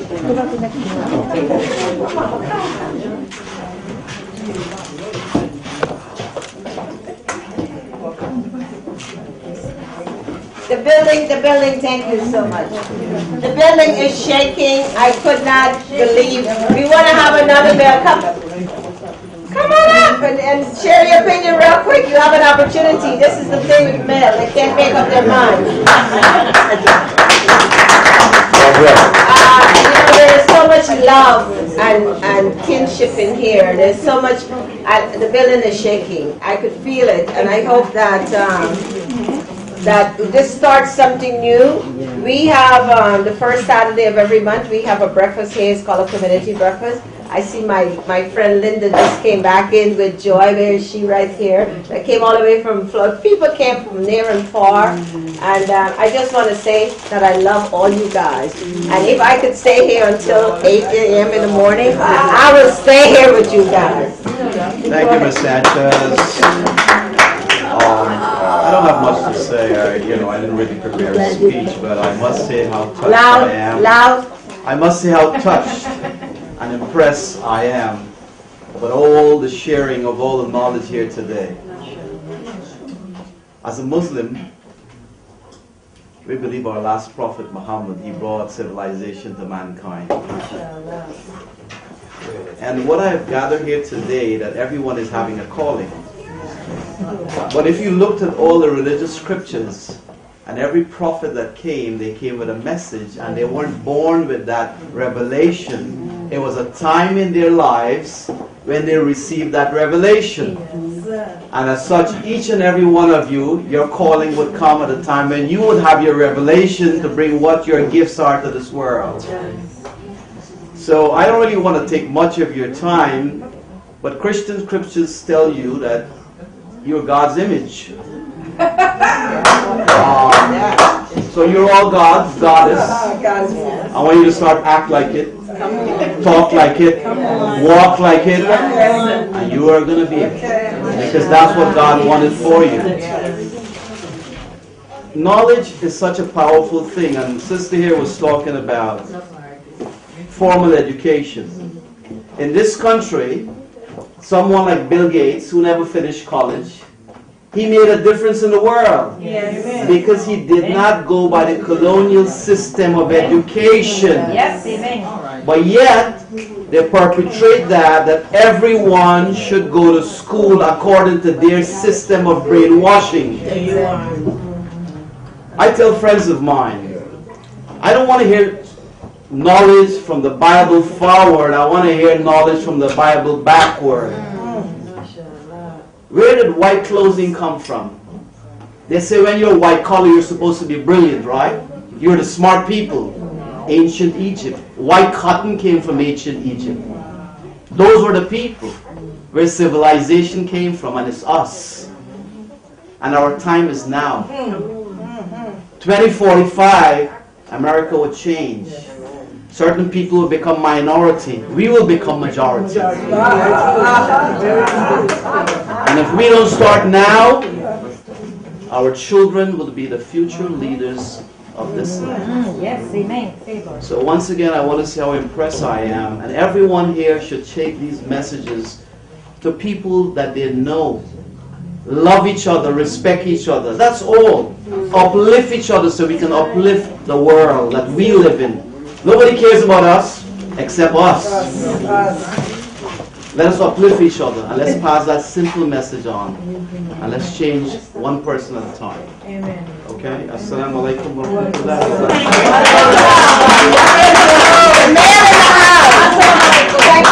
His name is Real Rashid, and he's into real estate. Where's Colette? Oh, yeah. Business. I just want I want to take this opportunity to call my daughter Dawn. Dawn, come. I have one daughter and two sons. And, come on, Donnie, come on.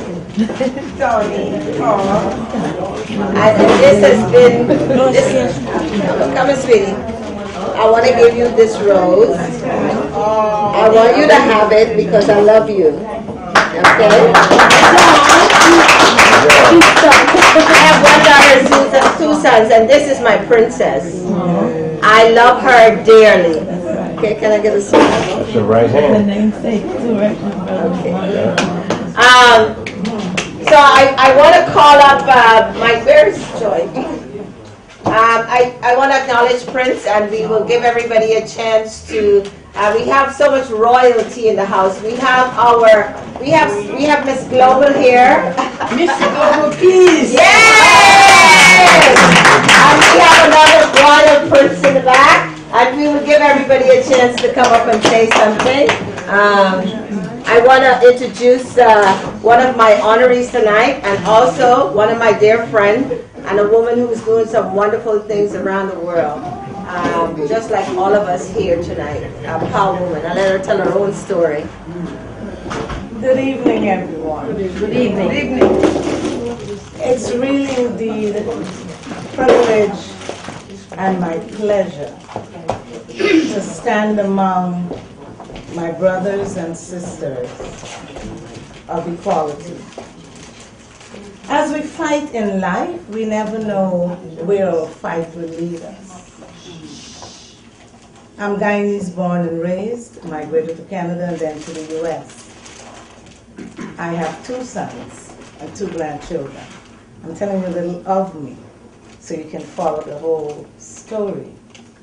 It wasn't always like this, and what you're seeing now is not what it used to be. And we all have our stories, and our faces can tell that. And as our faces differ, so does our stories differ. You're looking at a young woman, not that young anymore, but you're looking at a young woman that left Guyana, went to Canada, got raped, got into the US, got married, and became homeless. So here I am with 2 kids, and as I termed it back then and even now, stone my pillow, earth my bed, sky my blanket. What am I referring to? We had nothing. But me and my 2 children. I was then the first and only black manager of a major hotel chain in South Florida, the Diplomat Hotel, but that didn't stop me. Because I was determined not to be homeless for the rest of my life. That was a state at that time in my life. As I got a little older in life, I met a guy and I fell in love, and I term him in my book the handsome devil, because that's what he was. And I think we all have a little handsome devils around sometimes. But he molded my life, because I tell you what, you know, God is really a comedian. Yes. He gives us the tools of the trade before he gives us the job. So while I was dating the handsome devil, I was beaten, knocked around, knocked down, got up, fight again, and the rest is history, as we will call it. Now, because of those imperfections in my life at that point in time, you are now seeing the perfection of what all that went on. Now I can go to homeless shelters and I can speak to young mothers, I can speak to widows, I can encourage people. Why? Because I was homeless myself. Then I can speak about rape, because I've been there, I've been a victim. And I can talk about homelessness because I've also been there. It's not somebody else's story, it is my story. And as we gather ourselves together as women, you know, my sister earlier when I came in was talking about the greatness of women, and we should walk like royalty and talk like royalty. And I tell people that all the time. I am a child of a king. So I deserve the best in life. I am not going to allow anybody to tell me to sit down, shut up, don't get up, you don't deserve it. Each and every one of us in this room deserve it. We deserve it. We work for it. The minute you wake up in the morning, you say, thank you, God. Before you go to bed at night, you say, thank you, God. Because the gap when we got into this world to when we leave this world, which we all will at some point in time, leave this universe as we know it. But guess what? Within that bracket of time, what have we done? We need to leave footprints in the sands of time for others to follow. And being royal doesn't necessarily mean that you were born with a gold spoon in your mouth. You know, I was traveling to Italy, and I was in first class, and this woman came on the plane, and she says, you're in my seat. And I said, I think there's some kind of a mix-up. I am not in your seat. And she went back and forth. The stewardess came up, and she says, what's the problem? And I explained to her that I was accused of sitting in her seat.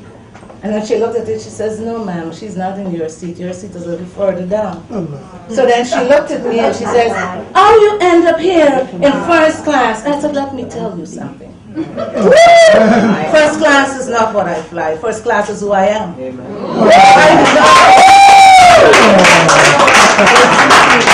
Because we are first class. We were never second class citizens. When our ancestors worked towards what they gave us, we did not know the value of ourselves. So we allow ourselves to be beaten down, to be tread on, to be spat upon. And we have our male generation to deal with that also. Because if they treat us with the respect that we deserve, and if we treat ourselves with the respect that we deserve, nothing can stop us. Nobody can hold us back. We are not in a vacuum anymore. It's a new day. It's time to rise above the idiosyncrasies. It's time to know I am in control. I know who I am. Do you know who you are? Are you positive that you know who you are? Well, from tonight when we leave here, show me who you are. Because I like challenges. I love challenges. And that is why I say to the younger group of people that I speak to, don't tell me you can't. Because I am a professor at 2 colleges. So when they come to me and say, Professor Agnes, I can't, I said, where is that word in the dictionary? I have never seen it. If you see can't, you tell me. Because you're looking at somebody that should not have risen to any occasion. Let the world tell it, right? You know? Because I could have been sitting saying, oh, I'm sorry for myself, I was raped. Really? And your point is? Oh, my husband died on my widow and I became homeless, and your point is? You really think people care about all those misgivings? Let me tell you right now, they don't. They need to see what you have. The hotter the battle, the sweeter the victory. And I am so happy of the life I had then to the life I have now. Because the life I have now, everybody knows your name. The life I had then, nobody knows your name. But you see, when God got everything mapped out for you, no matter how much you try to hide it, they can't contain it. It's an infection. You want to do more. You want to give more. When I go to Guyana, I get involved in so many different things. And I'm happy to go home, and I'm happy to share, and I'm happy to give. Because you know what? That's home. And thanks for the invitation, because we are going to go to Africa. I'm going to go and reclaim my birth. Even though I don't know anything about Africa, I will learn. Because when I came to the United States, I didn't know anything about the United States. I learned what it was to like to live here, to dwell here. So, thank you. Good night, everybody, and thank you.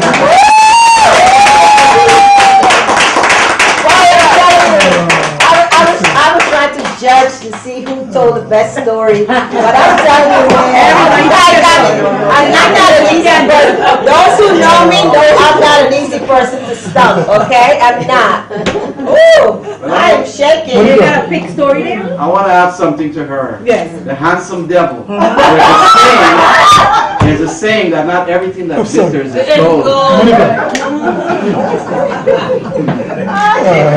That is very true, but you know what? You know when you're young, just like how men admire women, women admire men too. So when he approached me on my job, I was like, nice looking guy. If anybody had told me that I would have been going to bed with something of that other than a human being.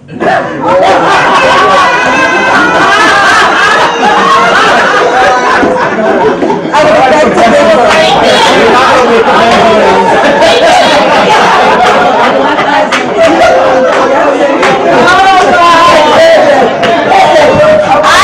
How did you get it? Tell me, how did you do it? This combination is something else. You know what I'm going to be doing over the weekend, right? I'm going to be rerunning those things, listening to these stories about myself.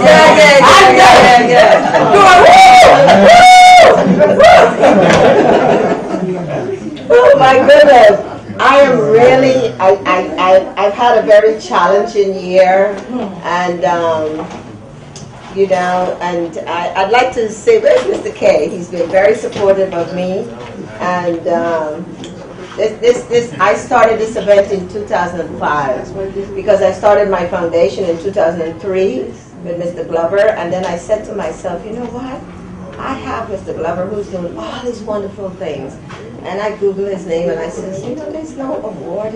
How do I transcend what he's doing to someone else and have that same kind of feel? And I started this award. And I started it because I taught only about women. That was my stuff. So I want to say 13 years, but how many years now? 2005 to now. I'm still doing it. It's always been a free event.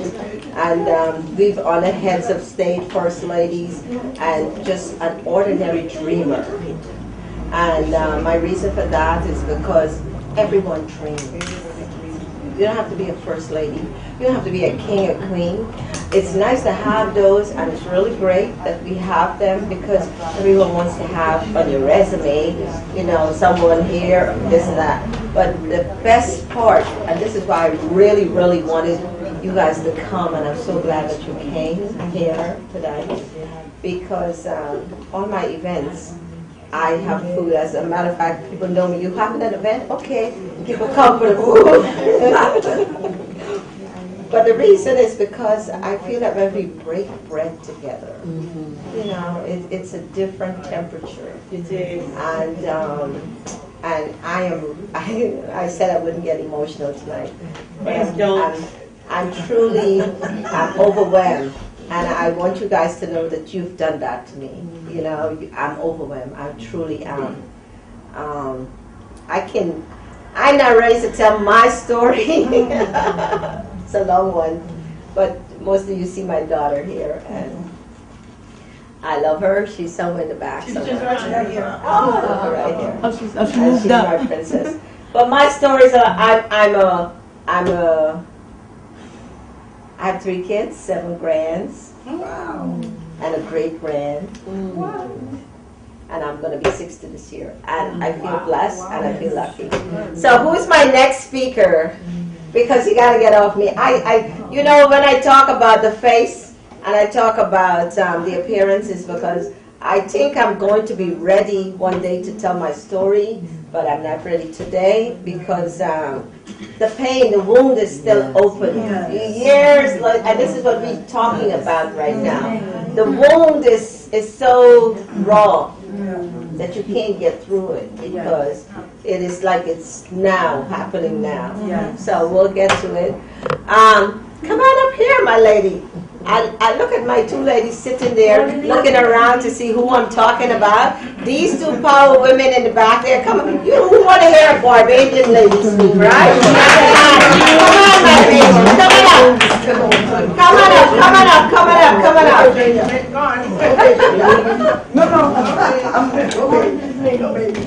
Come on up, come on up. You know, we have a lot of other people. You know, you guys not going to budge. Neither one of the 2 you going to budge. You just said something that's very true. Okay, so you're me tonight. You know, we all have stories. You're me tonight. Okay, so I'm gonna give some other people a chance to tell their story. And since we have a young sister in the house who's given us some wonderful music, and her parents are here. Come on up, Mom and Dad. Come on up. Come on up. Come on up, Mom and Dad. Stay here.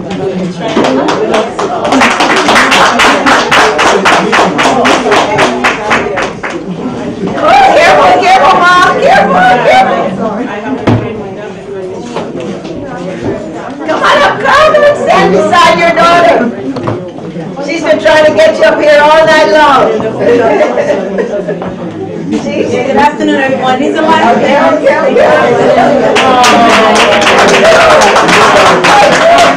I would like to take the time to even just say I really appreciate Ms. Monica. I know I haven't seen her in a while. I was going through a very hard time.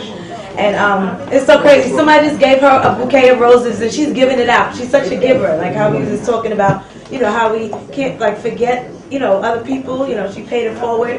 But okay, she gave this to me, but I'm going to actually give this to my mother.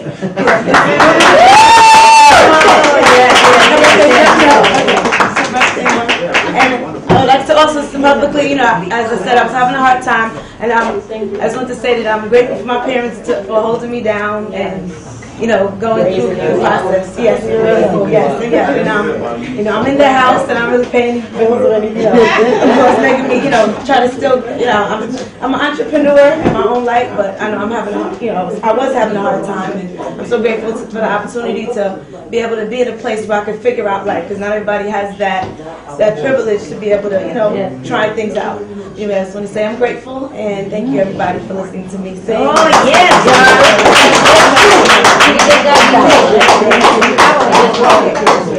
Stay. Get a picture. Complete that.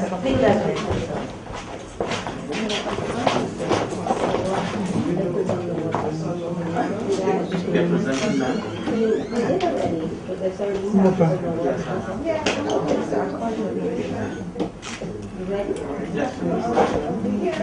you so much. I want to get it. Could you get there when you get away? You know, this little girl has been one of my pageant girls, and I watched her grow up, and she's such a beautiful soul. I admire her, and I'm so proud of you. And if I don't say it often enough, I want you to know I'm very proud of you. Mom and Dad, I'm stealing her from you. You know that, right? Thank you so much. Thank you. Thank you so much. Sorry, one more person. I appreciate another young woman, very talented. Her name is Jennifer. If you don't mind, we shout her out. Hey, Jennifer, come up here, Jennifer. I actually met Jennifer because I we have went to support her event. It's all about supporting one another. Yes, I came to a yes. pop-up shop. Support one another. This is what it's all about. She's a phenomenal dancer. Yeah, she actually has a studio. What street do you want to get? 134. Okay. Sure. Okay. She came to support me, and I appreciate her. Take care. Well. Okay, good evening everyone. Thank you for having Lotus here so I can accompany you as well. She is a really talented young lady. I had a pop-up shop last week and she showed up and I said, so you're going to sing today? And she blew the house out. I have a dance studio right off the block, 11434 Farmers Boulevard. Tonight actually they're doing a house music party. So I'll be shooting over there when I leave here. But we have all types of classes for ages 2 and up, adult classes, Zumba, Afro House sweat classes, whatever you want. You want to rent, do your own party, paint parties, whatever. We're here. Next time you guys go walk with your business card, okay? Also, like I said, my parents do financial services. So if you, I don't know if they're going to stick around for a little bit, but if you had any concerns or questions, they're open and willing to answer any questions they have as far as financial services. If you don't mind. As you know, we gave out a lot of awards today, and we gave out a lot. Thank you, Dad. You're doing a wonderful job. She's an awesome young lady. We have Prince, you want to come up? We have another award to give out. We have a guest who has a foundation, so we'll let him come up and say a few words about what he's doing too, and he has an award to present to one of our guests here. Prince? Yes. While he's coming up here, I just want to say that, you know, we need to do this again very soon. And for those who are here, who are near and not far, you can physically come here and, you know, we have a breakfast the first Saturday of every month. It's open. And I'm online. Okay, and for those who are far away, now WhatsApp is free. Come on, come on. Okay. WhatsApp is free. Let's not disconnect. Let's keep the connections going. You know, let's keep the connections going. Please, I don't want any food left back here. Go ahead. Thank you. Good evening, everyone. I'm sorry I missed a whole lot of what's been said, but the little tail end that I caught was very brilliant, and I didn't expect less anyway, because I strongly believe that our women are our leaders. Our women are our future, and our women are our existence. Because if we don't get that message, we should understand that if you guys decide to go on strike now and say no more childbearing, that is the end of humanity. Jesus doesn't have to come. Doesn't have to come. So gradually, it's all going to be over when everybody's dropped and dead. So I commend all the women in the house and those that are not here. I appreciate you all for all that you do. My name is Reverend Dr. Prince A.C.K. Adekoya, a crown prince from Nigeria. I'm the CEO, founder of Scatic Empire. Also the founder, CEO of My Daughter, Your Daughter, a non-profit organization that caters to the need of our young women. And We cater to the needs of our young women that have been victims of domestic violence, child abuse, trafficking, sex trade, forced labor, and most importantly, deprivation of education. The past February 23rd, 2019, that's just about 3-4 weeks ago, we had our second year fundraising anniversary in New York City. And we are glad to have the presence of some dignitaries, in which I happen to run into 2 of them that happens to be in their midst this evening. One of them is our beloved ambassador, Justina Mutali, all the way from England. Please give her a round of applause. And so also, I, at the same time, saw one of our first female NFL coach and also football player, Miss Colette Boston, who is also a good friend. I met her here tonight. So it definitely showed that we are in good hands and we are around great people. We are around trendsetters, and I am glad to be here this evening. Of course, we've been together throughout the Women Month, which is expiring tomorrow.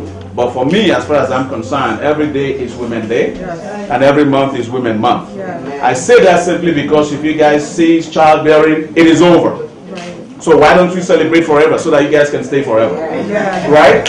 Thank you, everyone. We really appreciate you. I'm here this evening not to speak, but to just come and give an honor to whom honor is due. Though we have the privilege of inviting Her Excellency to our event, and due to some kind of complication in her schedule, because she was running to Geneva at that time, and she couldn't make it to New York City because she's coming a week after that to New York anyway. So we excuse her, and she did send us a beautiful letter why she can't be here. We excuse her, but now that she is in our terrain, and she is in the United States, we took it upon ourselves that whenever she gets here, we're going to present her the award that was meant for her on that special day. Please, Ms. Ambassador Justina Mutali, a round of applause, please. I don't want to go through our bios and anything, but I can tell you one thing for sure. If you need to find out more about her, you can go on her website and you can Google, you could do whatever you want to do. But she's a phenomenal person, I testify to that. She's a wonderful woman that's been a trendsetter. It's not the first time that we're getting together. She's a good friend, and she's doing phenomenally well, and she is representing us well. She's representing as a woman, and she is representing as an African. Like the brother said, like the mother said, like the sister said, and most especially the last speaker before Dr. Sanchez, thank you so much. And guess what? I am also the representative of the foremost king in Africa, who is called the Oni of Ife.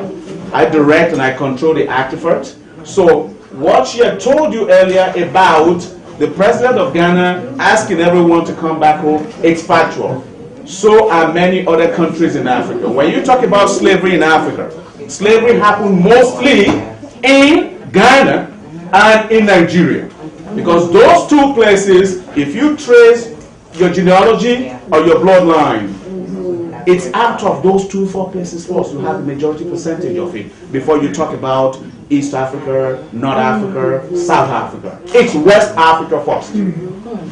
So the doors are open once again for everyone to return to their roots and try doing great things. But today is not the day for such a speech. But I'm just concurring the invitation. And we are available if you want to go to, whether it's Ghana, whether it's Nigeria, we will facilitate it. We'll make things easier for you where you can go and claim your own property without a fee attached to it. Okay? Thank you. So but this evening is the evening of Her Excellency, a very wonderful woman who's been doing great things across the globe. Not only in England, I said across the globe. So we missed her dearly on our event day. She was unable to attend, but because she was unable to attend, our beloved congressman, that was the letter that she sent us on one page, and that was her bio. about this great woman doing wonderful things across the nation. So she missed out on this. I don't know if my other friend was able to present her with one, Ms. Ross. I don't know if she got one from, but I am presenting her this because she missed out on the event. This is the official magazine or the program book of the events, ranging from the greetings from His Imperial Majesty that I represent up to the mayor of New York City, all the mayors in this New Jersey state, the congressmen, the senators, and name them all. They're in this book. So I will officially present this to you so that you don't miss too much. But that is your copy. But this is okay. Thank you. Thank you so much. Thank you. This is more, to me, is more important than that. But I will not do too much about this. This is a special certificate, and it's called Certificate of Special Congressional Recognition. This is from the federal level, not state level, not city level. And this is issued by Congressman Donald M. Payne Jr. for the work that she has been doing regarding our young women across the globe. So on behalf of Congressman Donald Payne Jr., I present you this congressional award. Thank you. Thank you. Yes. One more time. Thank you. Thank you. And last but not the least, I'll tell you this. I didn't want to say it, but I'm going to say this. There is an other special award that was meant for her. But I'm not in the position to be able to present that to her. And they said to me that when she comes next year, she will receive that by herself. And if the governor says so, well, can I say otherwise? Not at all. So, but for the ones that allow me to do this, I am doing what I can. So that's Miss, Colette as well. So thank you so much. I spoke about you. You weren't here, but I'll catch up with you. So finally, this is another proclamation from the Mayor Ted Green of East Orange in New Jersey. So for all she has done for our women and for the young ones and for Africa as a whole, because she's representing and she's representing well. So when our community leaders, our black leaders, our mayors, our governors, our senators are recognizing us for what we do, it's about time to return. The 400 years is now. Let's continue to plan it. That is the African continent is the only place that you can visit, and I assure you that you will feel at home. Anywhere is still. So that's a home away from home, because it's your birthplace, it's your birthright, it's the origin of humanity.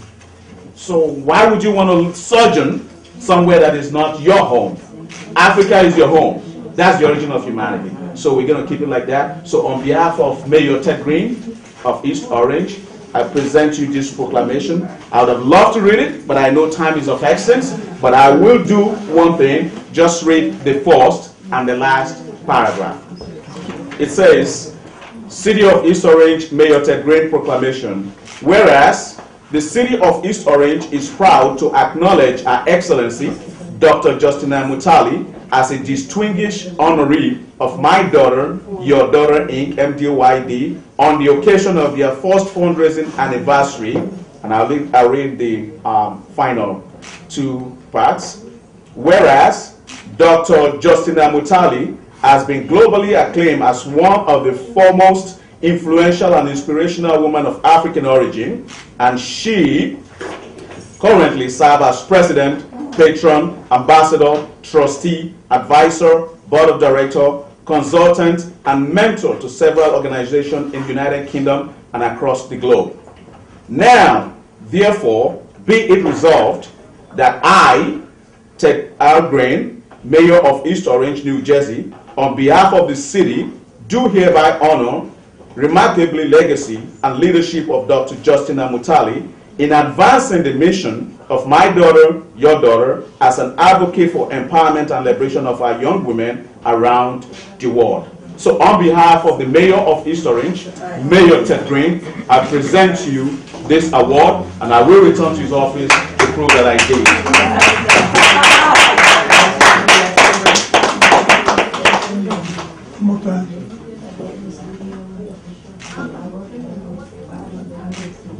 Thank you so much. So finally, and in closure, I have to acknowledge the phenomenal work that my beloved and beautiful sister has been doing across the globe.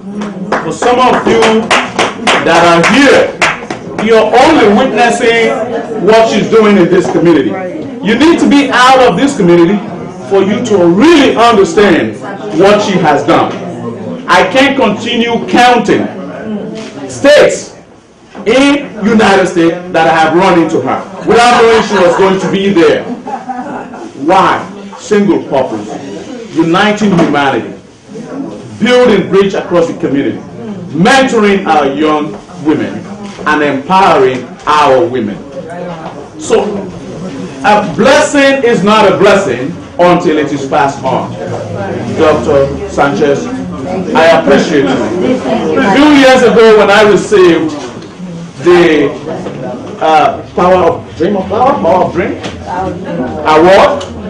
it was her ability to see what I stand for and what I did.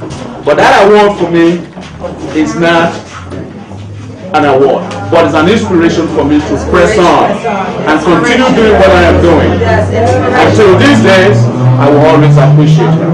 As a front runner, not just as a sister, as a front runner. If you call Martin Luther King of those days, you will call Monica Sanchez of today. That is just a continuation of the work. Thank you so much, my beloved. I love you dearly, and I appreciate you. Keep up the good work. For all the women in the house, I appreciate you all, and you all have a blessed evening. Thank you. Thank you, everybody. Yeah. Okay.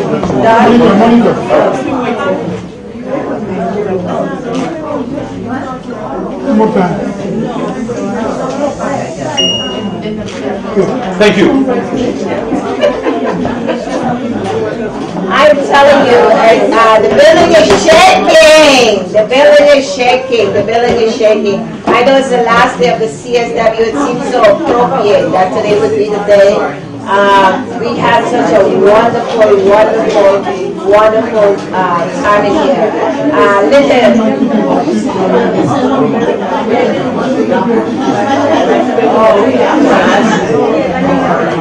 Christina.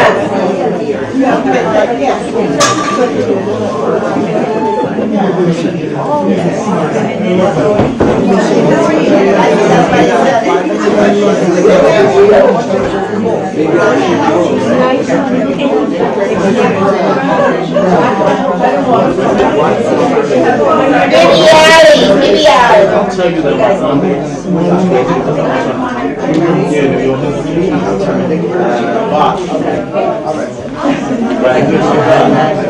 yes, I think just give me things run through my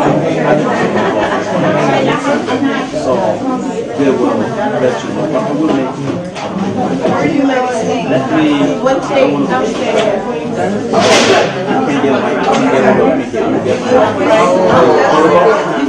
but I will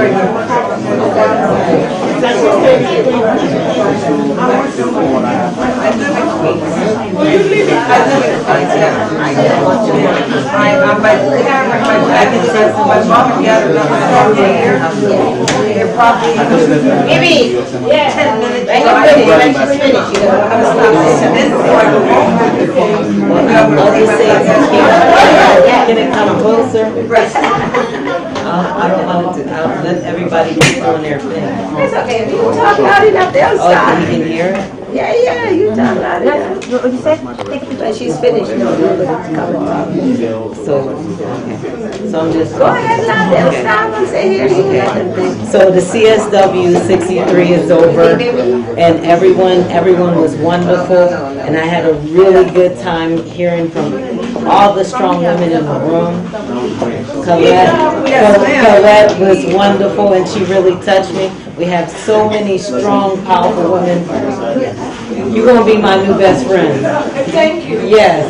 She's a powerful woman. That's right. Yes. Yeah. You got some new best friends now.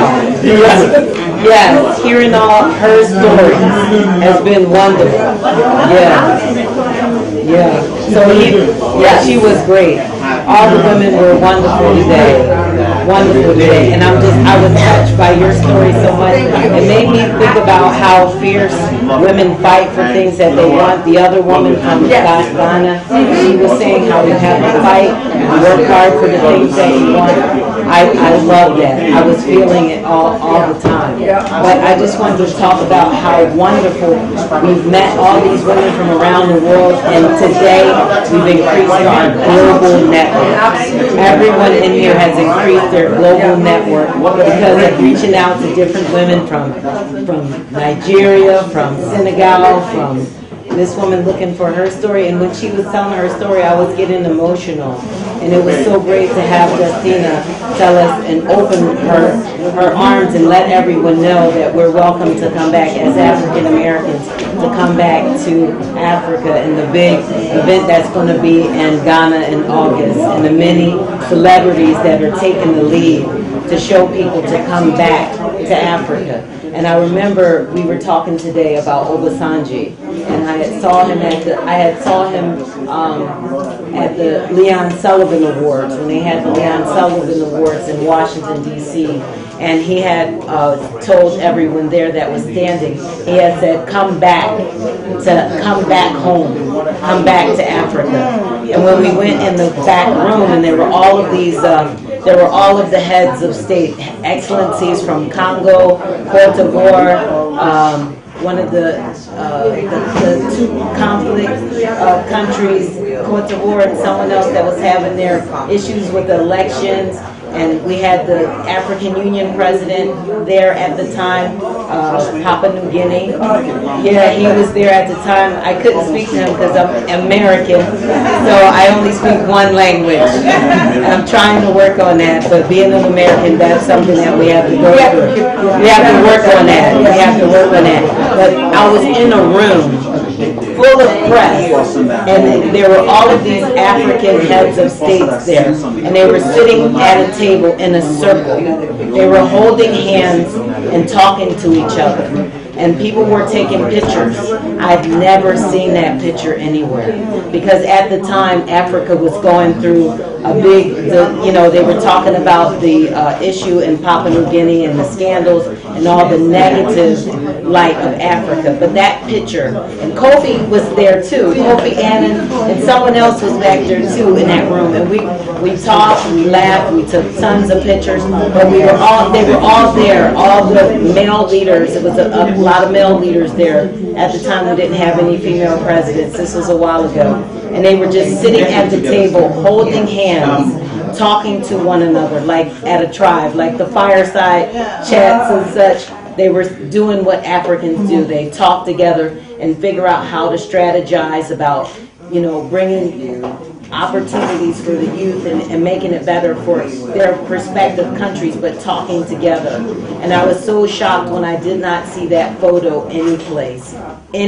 I looked all over the internet for that photo, and I was the only one that posted a picture of all of these heads of state sitting around holding hands. Only you have it. I took the picture, and I put it on a blog, but I don't have like a big following. But I was just so shocked. But that just goes to show the narrative that they would like for people to see, for Africans to see Africans in discord. When we're sitting there at the table together, holding hands, talking about how to give opportunities for the youth, how to take and have more Africans that left Africa to come back. And this was a big trend, or a big thing that was going on. One of the, because Kofi was there, and I wasn't surprised. There were a lot of heads of state there, but the other gentleman was there as well, but I can't recall his name. But there were so many powerful Africans in that room. And I just wanted today we had so many powerful African women in this room, telling their stories. We have to share those stories, because they're all doing work prospectively in their different countries, but we have to tell the story so it's not just happening in Guyana, and she's one person fighting alone against things that are happening on a major scale, talking about domestic violence in Guyana and how it's become prevalent and no one's talking about it. So other women need to hear that story and be able to share it. I have met with a young author, Edna, and she's on the BBC, and she was trying to tell how to get your story out, how people can hear your story, how to make it attractive for the news media so that they can pick up the story and run with it. And it was very moving how she brought a story. She brought a letter of a young lady that was a judge. She was a judge in her country. I think it was Afghanistan. She was a judge there. She went from being a judge to a refugee to being homeless. So it's that story. And then she's trying to regain herself now. So she went through mental health issues because of that whole transition of being all the way at the top to be at the bottom. And now she's fighting for refugee rights. And it's a tough road. So she shared her story. And that story, we shared it on Twitter. And people now are seeing that woman's story, because you would think that a refugee is just a refugee. Some of them are doctors, lawyers, engineers, and they come from many countries. And they're seeking shelter and refuge. And they expect the country that they come to treat them with respect. And when they get there, they're treated as a second or third class citizen. And they were productive citizens that were contributing to the economy where they were. And then when they come to a new place, it's like they start from zero. So sharing those stories and making sure that everyone hears those stories, I thought that was great. And all of the great women that told stories, I think this was really good. And I'm glad you're doing it. So I want to see all these stories. They're wonderful.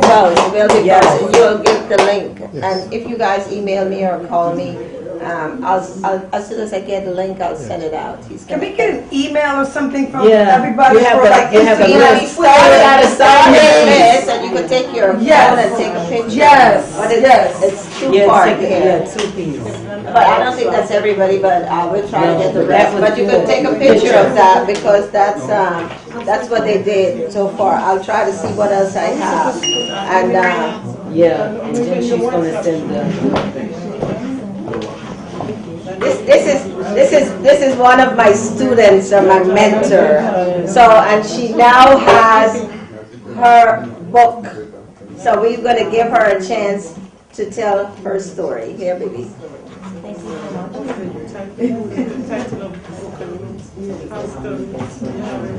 Good evening, everyone. Good evening. We know she can talk loud. So. It was really a pleasure to hear all your story today, and your story had empowered me to get better through my journey. It was a pleasure that this month I had the opportunity to be in the United Nations for a tree program when I usually does not be in the United Nations. First, I must tell you how did I met Monica Sanchez. For Donny Glover Award 7 years ago, I was chosen for one of them, being the girl on Flatbush over 25 years as a hairdresser in that neighborhood. I used to be voluntary to the organization of the Arthur Ashe Foundation. My story was chosen, and I met her, and afterward, I had run away. I didn't see her back for a couple of years. But 3 years ago, we get back together. And when I get back together, I realized running here, running there, running here, running here, I know there was something in me that I have to do. But I really didn't know what really. My name is Bibi Ali, and I'm a Guyanese. I was born in Guyana. At the age of 14, I leave and go to Venezuela. From Venezuela, I came to the United States. My father had suicide himself when I was 14 years old. My mother had 8 children, and I was the oldest of my family. I know that I have a purpose, and I know that I have to make a difference in my life. I made a difference. That's right. As growing up, I've made a difference because being an owner in the United States, for being a businesswoman for 20 years in the Flatbush neighborhood, I made a difference. If my father had known better, he would not stay aside. My mother never had a job. I never know she works. Also, not only made a difference, when Monica Sanchez, when I met her, I was so emotional and disturbed because of the childhood, so much you go through. Like you said, someone would see the outside of me look so beautiful. What about the inside of me as a young girl had to go through all of that? At the age of 14, I was adopted by a family in Venezuela. And I speak Spanish, and I had to get a new life, a new journey. And I always never give up. Doesn't matter what come in my life, I always said I had a purpose, I have to make a difference for my family. And I did it. Came to the United States, the same thing. I go through whatever I go through, I get up, shake it up, and I always speak to myself and say, baby, only you love you, and only you can do it. I get more angry, more mad, I don't care what it is, and I do it. But I will say thank the ladies, all the ladies that had walked through me this journey and had made me stronger. Today, your all story had made me stronger. I had learned so much from each one of y'all. So when I stand out in this world, I will make a difference of a girl who had lived like me and still living in the world just like me. I have my organization. I started a farm, Culture of Blessing. Culture of Blessing was registered in the United States, also registered in Guyana. Because I was born in Guyana, I registered in Guyana. In the United States, I lived here for over 25 years. So also, I respect United States Culture of Blessing. In Venezuela, because I was raised there, for the year I raised in Venezuela, I named it Cultura de Bendición. That's the Spanish version of the organization. My mission and vision is about hungry people, food. How do we get food? And my idea, let us go back to the land, and the land will give us food. Right on. So I decide to go to the village and start agriculture, teaching them how to plant. And if you can't plant, then we're going to buy cow, we're going to go chicken. That's the way I had survived in my country. When we didn't have nothing, I had to plant and sell in the market, walk on the road and say, hey, you want to buy? But I never had pride. I am proud that I never had pride. And everything was $1. Today, I'm a real estate now, selling home in the United States. I make a difference from selling fish, selling mango, to selling house. I know that my story will help another girl in the world who has suffered like me and who didn't thought they have hope. But I had hope, and I had strength. And when I give up, I always look up to the sky, and I used to tell myself, God, where are you? And he used to say, I'm here. And I used to shake myself off, and I always look up to my father because of my father's suicide himself. I always said, you suicide yourself because of a piece of land. I said, I'm going to have a lot of land. I'm going to have a lot of home, and I did. I own land in Venezuela, in Guyana, in America. You see what a man thinks, so man do. And I fight that I will make that winning process. Today I name this story the power of the soil. And the soil have everything we need.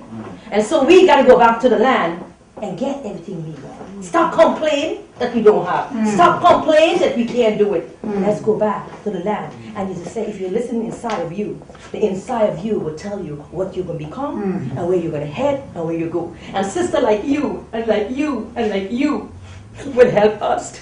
And there will be a better world. So today, I must thank my friend Monica Sanchez and thank Linda Johnson that these two women was on my side. Even I had to feel bad. She always said, you got a story. You got a story. And today I look back and see so much she had did for others.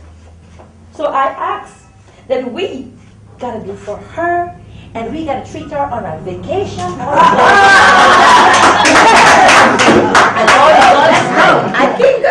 I feel like in my biggest seller of my book, I want to treat the ladies that, not only the people who need and help us organization, I think we have to turn back and treat the sisters who support us to take them to the world and do something for them. Maybe they may want a nice, sexy dress or a sexy shoe. Let's come out. So thank you, all my sisters and brothers. And I know in the exam and the book will come out. Awesome. And to my telephone number and Monica, Linda, Johnson, you will be all over. I'm just walking this road and I'm learning still. I'm still a student. But I know next year, time like now, you're all going to hear me speak different. Thank you. The student has become the teacher.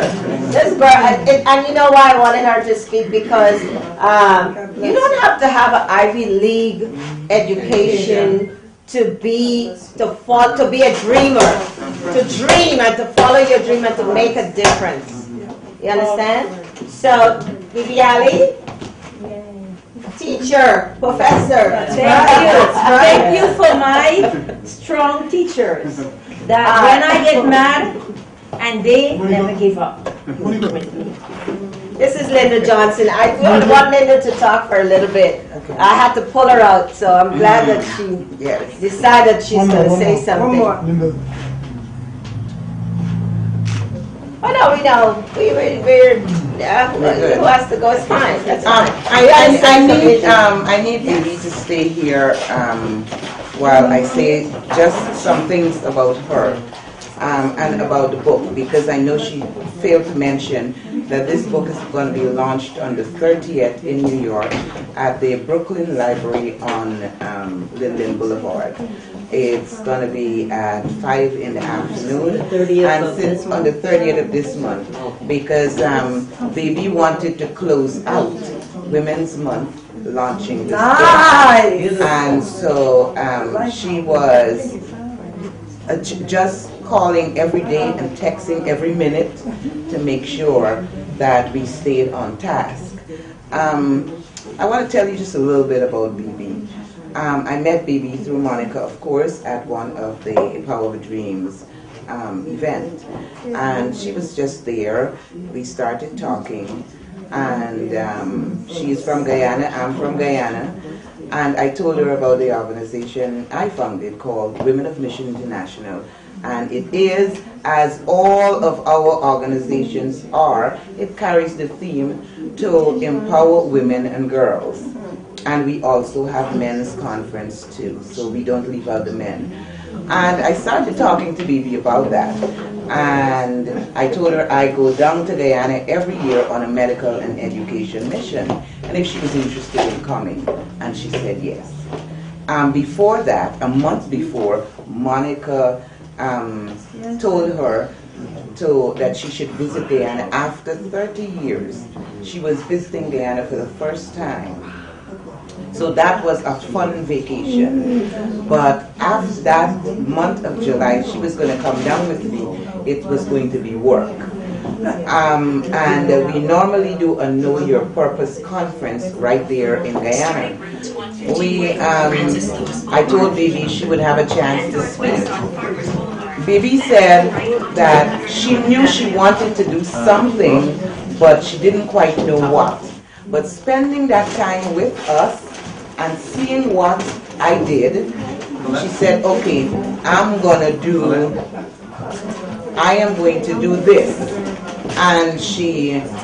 And that is what gave birth to the soil, because she knew that she couldn't do things the way we do it, but she could give back, and she knew that she had to find her purpose, and this was her purpose. This book will tell you about her journey.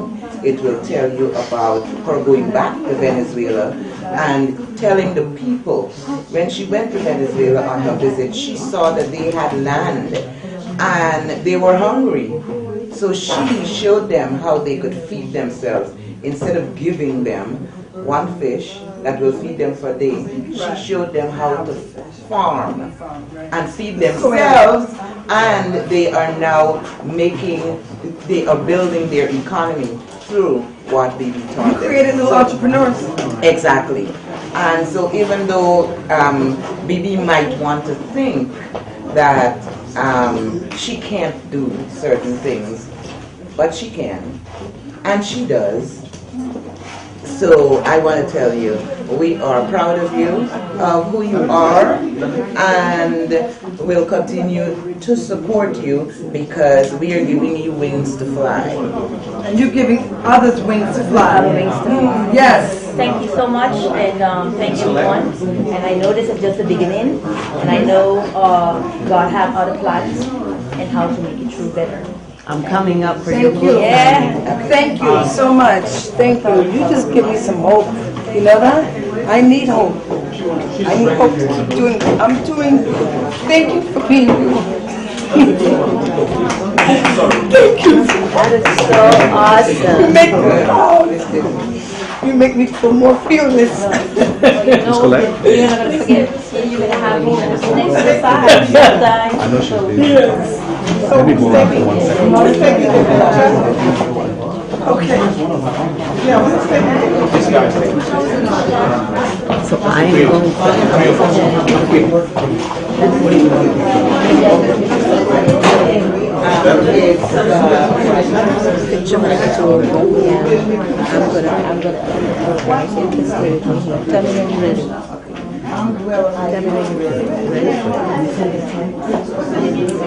I want to say that it has been a wonderful journey again. The Danny Glover Power of Dreams Award that we had today, March 22nd, 2019, at the United Nations, and all our honorees who were so wonderful.